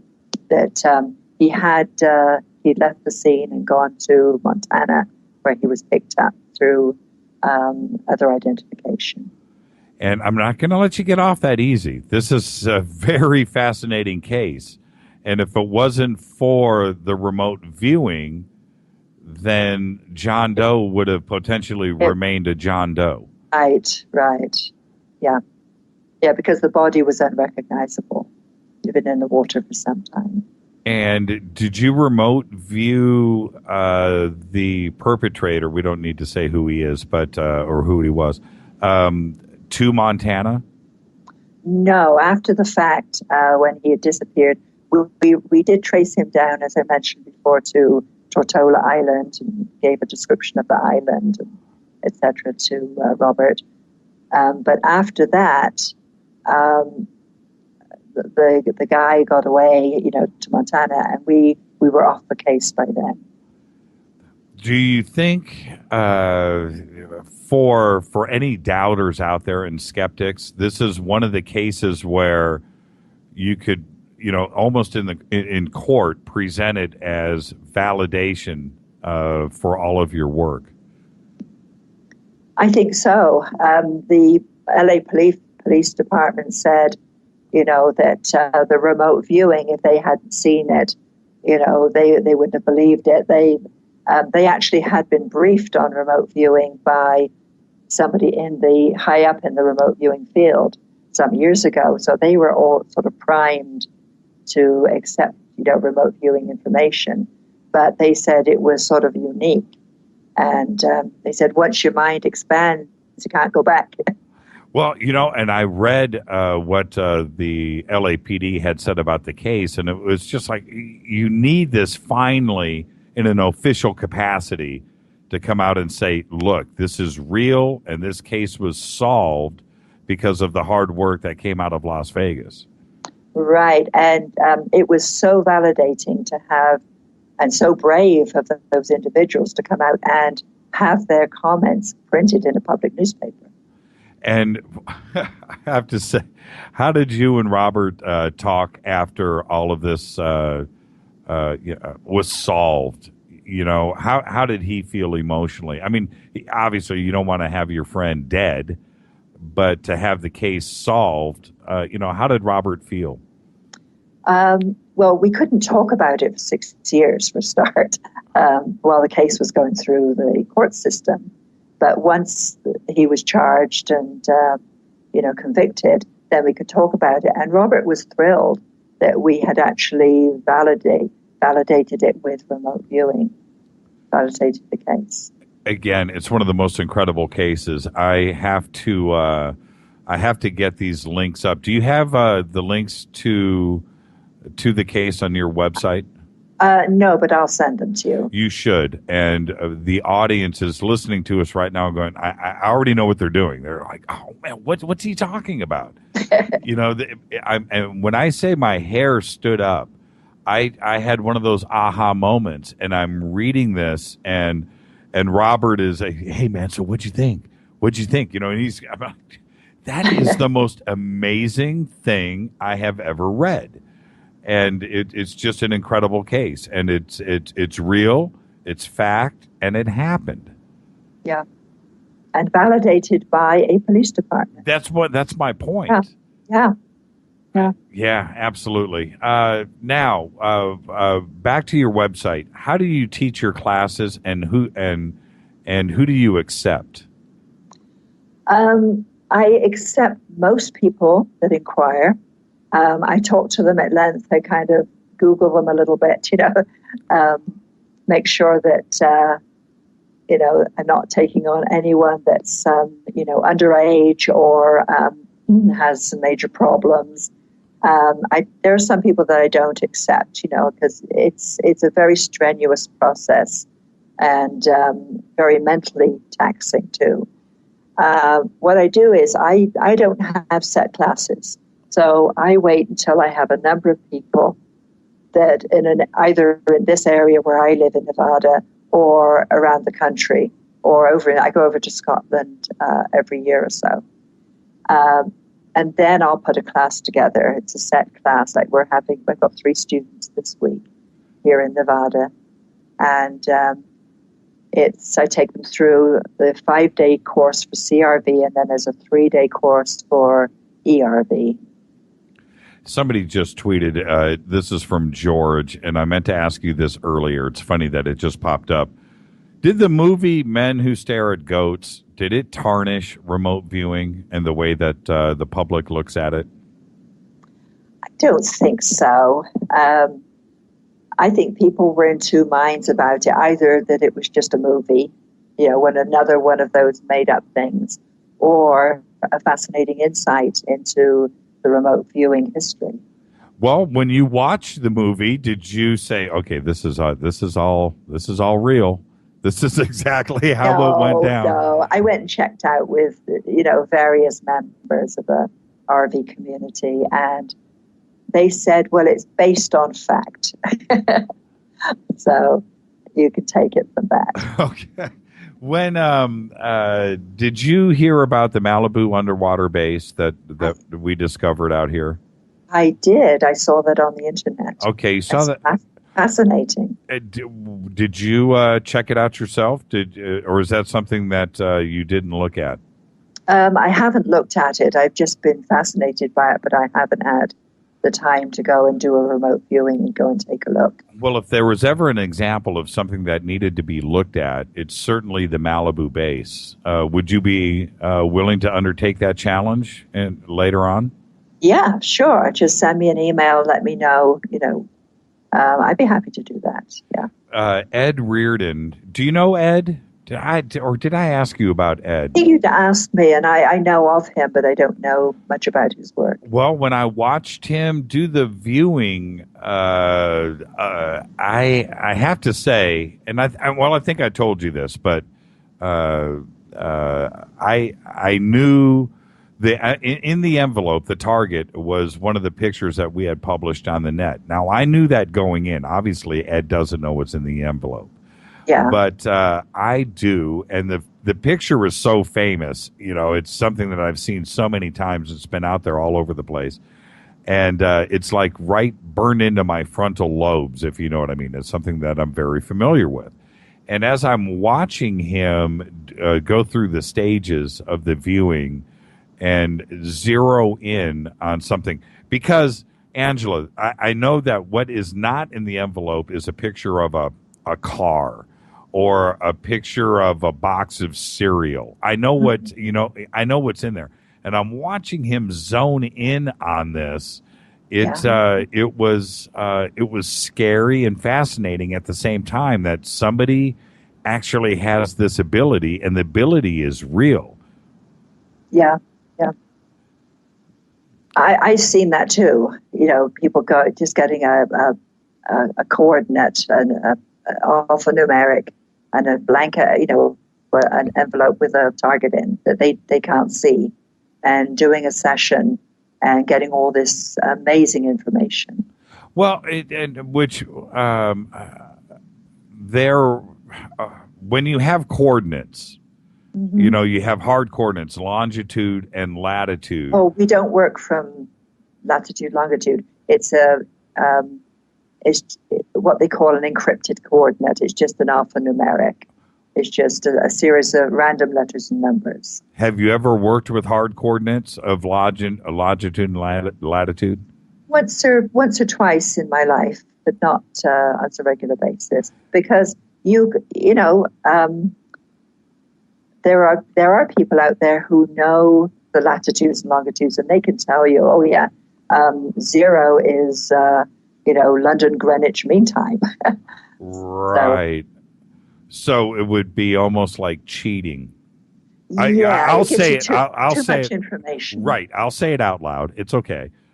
I'll say it out, because if somebody, I'm sure that there are people out there that you could throw any longitude and latitude out there, and they can go, yeah, that's Mundelein, Illinois. Right. Because they know the difference of an island or water, or it's in a continent, or it's in the forest, or anything, just based on that, and it's not necessarily honest. It's not remote viewing. It's not remote viewing. Too much upfront information. Exactly. Yeah. So then, how do you substitute? So what you're saying is when you say is it the longitude and latitude numbers, but they're not necessarily that. They're substituted, encrypted? At one time, when the military unit or SRI were working with remote viewers, they were using actual longitude and latitude.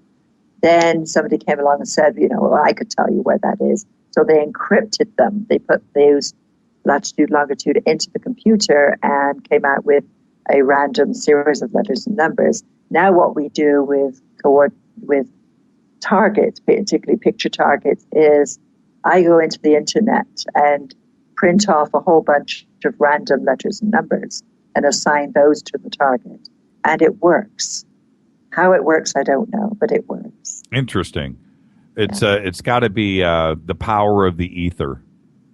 Yeah, it's like an address. It's like somebody described it as in the DMV, they've got all these license numbers, random license numbers. They don't mean anything until they're assigned to your car. Right. And that is your license number for that particular car. Exactly. With I'm going to leave you with I want to have a little fun and then and we'll wrap this up. Are you familiar with what Courtney Brown did with the Giza pyramids and those viewings? Yeah. Did you check that out? I actually had done something similar years ago. I had done a blind viewing of the Cheops pyramid, and one thing that tallies with what Courtney Brown's group found was when I did my sketch of the pyramid, I drew rays coming out from the top of it, like energy rays. So when they were saying they were also, getting some energy coming off the top, that tallied with what I had also seen. So in that respect, I can, agree with what they got. What was your intention to go and view the pyramids? What were you trying for? It was part of a research project that was run out of the University of Texas by a skeptic. Okay. And, he was putting up coordinates. You signed up for the project, he would send you coordinates, and then do the project, fax it off. This was during the 1990s. And then as soon as he got the picture, then he would, the session, he would put up the feedback picture. So that's what I did. I did the project, faxed it to him. Then he put up the feedback picture, and I went, "Hey, I got it! I got the Cheops pyramid." But what were the rays for? Do you know? I don't know. It was just like energy. But he claimed that he never received the session. Interesting. Yeah, and he must have received the session to send me the feedback. Interesting. Yeah. So the skeptic. The reason why I want to bring up Giza, it's one of the most fascinating places on Earth, and for me too as well. Were you able to glean other information out of the viewing of the pyramids? How were they built? Who built them? Any timelines? Anything like that? Were you able to extrapolate anything out of it? Not at that particular target, because this was just solely to identify what the target was.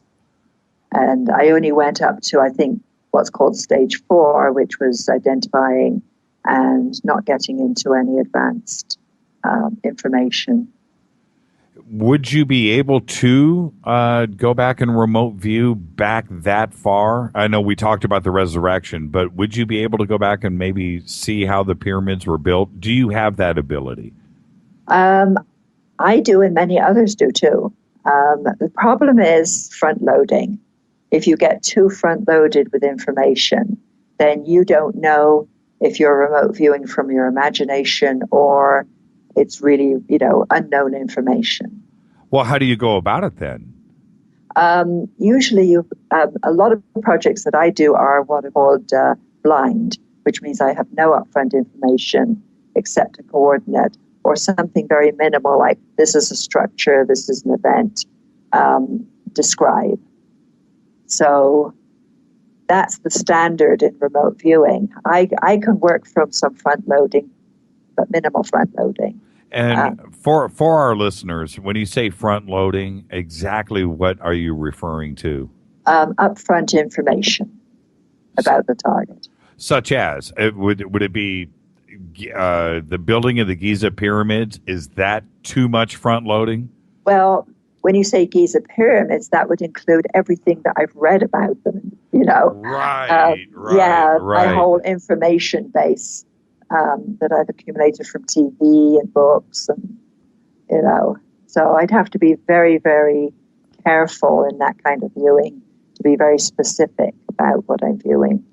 Okay, I'm going to throw a couple of quick questions out there, and then we'll wrap this up. The last remote viewer we had on the show, this is from Twitter, says he can't RV anything that he is told to. It muddles the results. Is this true? So he can't remote view anything that he's told to remote view, so he can only remote view what he chooses. That's the question, how it's written. The last remote viewer we had on the show says he can't RV anything that he is told to. It muddles the results. I think what she's referring to was Daz Smith, that everything is just is not disclosed. He is not told what to go. It's got to be very, very tight. Yes, nobody in the county can know the target, right? And it's got to be totally blind, and it's got to have verifiable feedback, etc. Yes, his controls are very, very tight. And this question, this is the fifth time that Lisa has posted this. So, Lisa, I'm going to read this now. She wants to know if any of us were communicating with an ET race, is there some questions that we just shouldn't ask? I think anything is open for asking. You can always ask. You may not always get an answer. Say that again? You can ask whatever you want, but there's no guarantee that you'll get an answer or a truthful answer, because some of them don't give truthful answers. I got you. What about David Pallades? Do you know David? I don't. Okay. Okay. Well, he's somebody that you should probably talk to, actually. He investigates missing people, basically this is a broad stroke of the pen, but that go missing, say, in national parks. In that, let's say a family of four, right? Yeah. A couple of kids, mom and dad, they go to a park, they're vacationing, camping, daughter goes missing and is never seen again. Okay, there is a large amount of these cases that are out there. How the child disappears, don't know. Is it a Bigfoot abduction? Is it a serial killer? Is it ET? We just don't know. But there seems to be a lot of these cases that happen at national parks with families that go out, and husband and wife are out. The husband is missing. And never seen from again. And that's it. That's the end of the story. And that's why we were asking, have you ever been in contact with David, and have you remote viewed any of his missing cases? I haven't, and I'd never heard of this information before. It's extraordinary. David's definitely on to something, and he has it documented. And when you look at the numbers, it's just chilling. It's just chilling. Wow. And there's no proof of really anything of where, I shouldn't say that, but of where these missing people go. But it always seems to be, and this is the disturbing part, it seems to be children, mm-hmm. and nobody wants to be a mom and dad out camping and then your child's missing. Yeah. And never found. Wow. I never heard of that. Yeah. It's pretty crazy. Okay. All right. I think that's it. Thank you, Jimmy. That makes sense. That's from Pieces of Lisa. Sometimes they just say we are unable to answer that. Yeah. When she's talking about questions. Thank you so much. What have you got going on? What's going on next? Another book coming out? Are you speaking anywhere? Television? Well, nothing much at the moment. Well, I'm teaching this week. And I am working on another book, 30 Years of Remote Viewing Cases. I don't know when that will be out, or if I can get a publisher for it, or maybe I have to self-publish. But it's all the cases I've worked on in the last 30 years, the ones I could talk about. Yeah, right. Do you have well, you're a doctor, so are you bound by confidentiality? Some cases, yeah, there are quite a few cases that, I've either signed disclosure agreements or it's too sensitive a case to talk about, or I don't identify people's names in the book. It's usually this client or that client, or The website is mindwiseconsulting.com. I'd like to thank you. It was just a wonderful evening. I just had a great time. And thank you so much. It's been fantastic. I could talk to you all evening. I told you, didn't I? I warned you. You did. I warned you. I can't wait to get you back on. Anything that breaks or anything that you'd like to talk about, or if there's any remote viewing cases that you would like to come back on and talk about, or anything that you're doing, obviously the door is always open. And I would like to talk to you about the Malibu base, and maybe we can do something there too as well. I think that would be fascinating for our listeners. Yeah. Thank you so much. You have a great evening. Well, thank you. Dr. Angela Smith, everybody, thank you so much. I'm going to take a quick break. And with that, this is Fade to Black on the Dark Matter Radio Network. Bespoke radio for the masses. I'll be back right after this. I'm going to take a couple of phone calls. I got enough time for maybe 2. 323-825-5045. I'll be back right after this.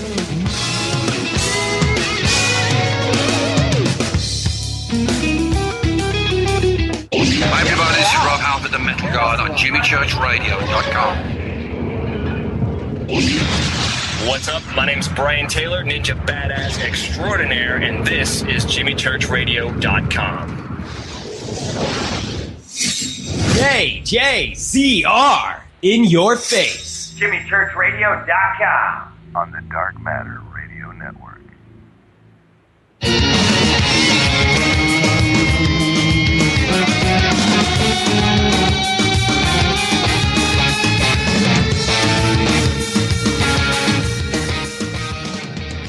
All right. Let's take some phone calls. This is Fade to Black, bespoke radio for the masses.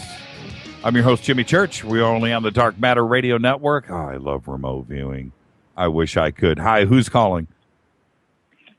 Hi, Jimmy. It's Carol from Alberta. What'd you think of the show? It was great. I just wanted to ask the doctor something. I don't know. You probably hung up from her already. Yeah, she's already gone. Why didn't you call earlier? Well, because I was so interested. Every time I call, I can't hear what's going on, see? Yeah.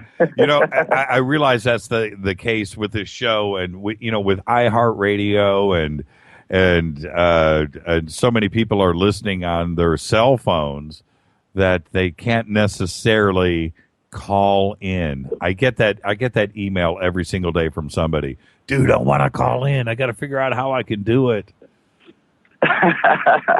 I know, you have to call in mentally. You have to. But what I wanted to ask her was, like, I've played around with, before they even called it remote viewing or whatnot, like ever since I was a kid, in, going to see different things and whatnot, And when my partner injured his neck, I was working in another city, and I felt like there was something wrong, and I just kept trying to phone him. But anyways, finally after a day, when I'd had the landlord walk through the apartment and he wasn't there, I thought, okay, I'm going to ask Terry's spirit for permission to see where he is. Okay, I felt like that was okay. Uh-huh. And so then I went to look through his eyes. Well, I went to look. I couldn't see anything. So I said, okay, I'll look through his eyes. Well, I still couldn't see anything. And then I thought, okay, well, I'll get into his body and kind of move around, and see what I can feel. Sure. And I could not move. I couldn't move. And I'm like, it's like he's stuck in a ceiling or a chimney, or I don't know, like, what could it be, right? And then I thought, I'm too emotionally involved, so I don't know. So anyways, I buzzed back to Calgary, and I find him in a hospital in the ICU with a spinal injury, and he couldn't move from his, he couldn't move from his nipples downward. Oh, yeah. oh. I know. So I wanted to ask her, what kind of question could I have asked when I got to the point where I felt like I couldn't move? Wow, that's amazing, Carol. That is absolutely amazing. And so, obviously, you were right. Yeah, You I was were so right. emotionally involved. I couldn't think of what else to ask. Well, but you know what I mean? Well, I look at it like this, and the way that you have described it to all of us right now, when you couldn't move and you were trying to, shift things from the eyes to the body, and still nothing was, happening. That's because it couldn't. I know. How did that make you feel? How did that make you feel? Well, it makes me feel more and more curious about how I could fine tune this, because, I mean, if things like this happen ever again, well, I mean, things happen, right? But it'd be nice to know if you're involved in a situation, right? Something happens to someone you care about, and you don't know, and you can't go over there or whatnot, and so you're emotionally involved. What do you do then if you get an answer like something like that? What kind of question could you ask yourself? You could just look it up. You have it in your little notepad. Okay, I should ask, where is he, or something. Sure. Have it written down. I don't know. You should write her. I mean, you can contact her directly off of her website, and the website is mindwiseconsulting.com. And if you just Google her name, Dr. Angela Smith, Thompson Smith, it'll pop right up. Yeah. So everything is right there. I mean, I think she would be. Oh, I'm not going to let you go. I've got a couple of more questions, so don't hang up on me, young lady. Okay. It's it's mindwiseconsulting@gmail.com. Mindwiseconsulting@gmail.com. Very simple. What ended up happening? Well, he's still recovering from his injury. It's about 6 years later. And is he walking? No. Okay. How did the accident happen?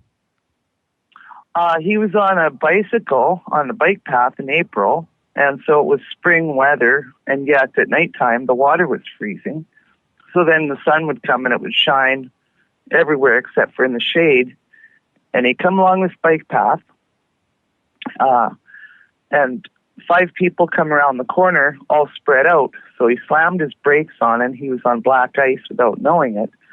The bike went down, and he went sliding into a fence and hit his head on the fence.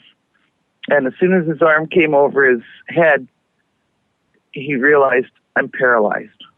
Wow. Luckily, there were people there, so they rushed over, and, he got flung in the hospital for about 1.5 years. Now he has feeling through his whole body, but he's still in the chair, and he still can't walk. Right. But he can feel like, so, I do massage and whatever I can to help him, right? But sure. It's taken him a long time. It's a slow recovery, but he's recovering. And so, but he can move his arms, and all of that is good? Well, he can lift his arms up and lift them down. He still runs his chair just with his head. Wow. What's his name? His name is Terry Lissert. Does Terry listen to this show? I've been getting him into it. I'm going to be seeing him on Thursday. Okay. And so I thought I told him, you got to call into Fader Night. I would love that. We would love that. That's an extraordinary story. Absolutely extraordinary. Let me ask you this. I've got 30 seconds, and then we've got to end the show. Did it come over you like a wave when everything started to go down? Was there a connection that you knew something was wrong? Oh yeah, immediately. My stomach I was at work, and I can't have my phone in the refinery, so I didn't get to the phone until I got to the parking lot. But all day I felt, and there was no message from him, of course. Right. But all day I felt like my stomach was just churning, and I could hardly even eat lunch, and I was so worried about him. Thank you so much for that. That was just incredible. And do me a favor, tell Terry I expect a phone call. Okay, I will. Thank you so much, Carol, and I'll see you tomorrow night. All the best.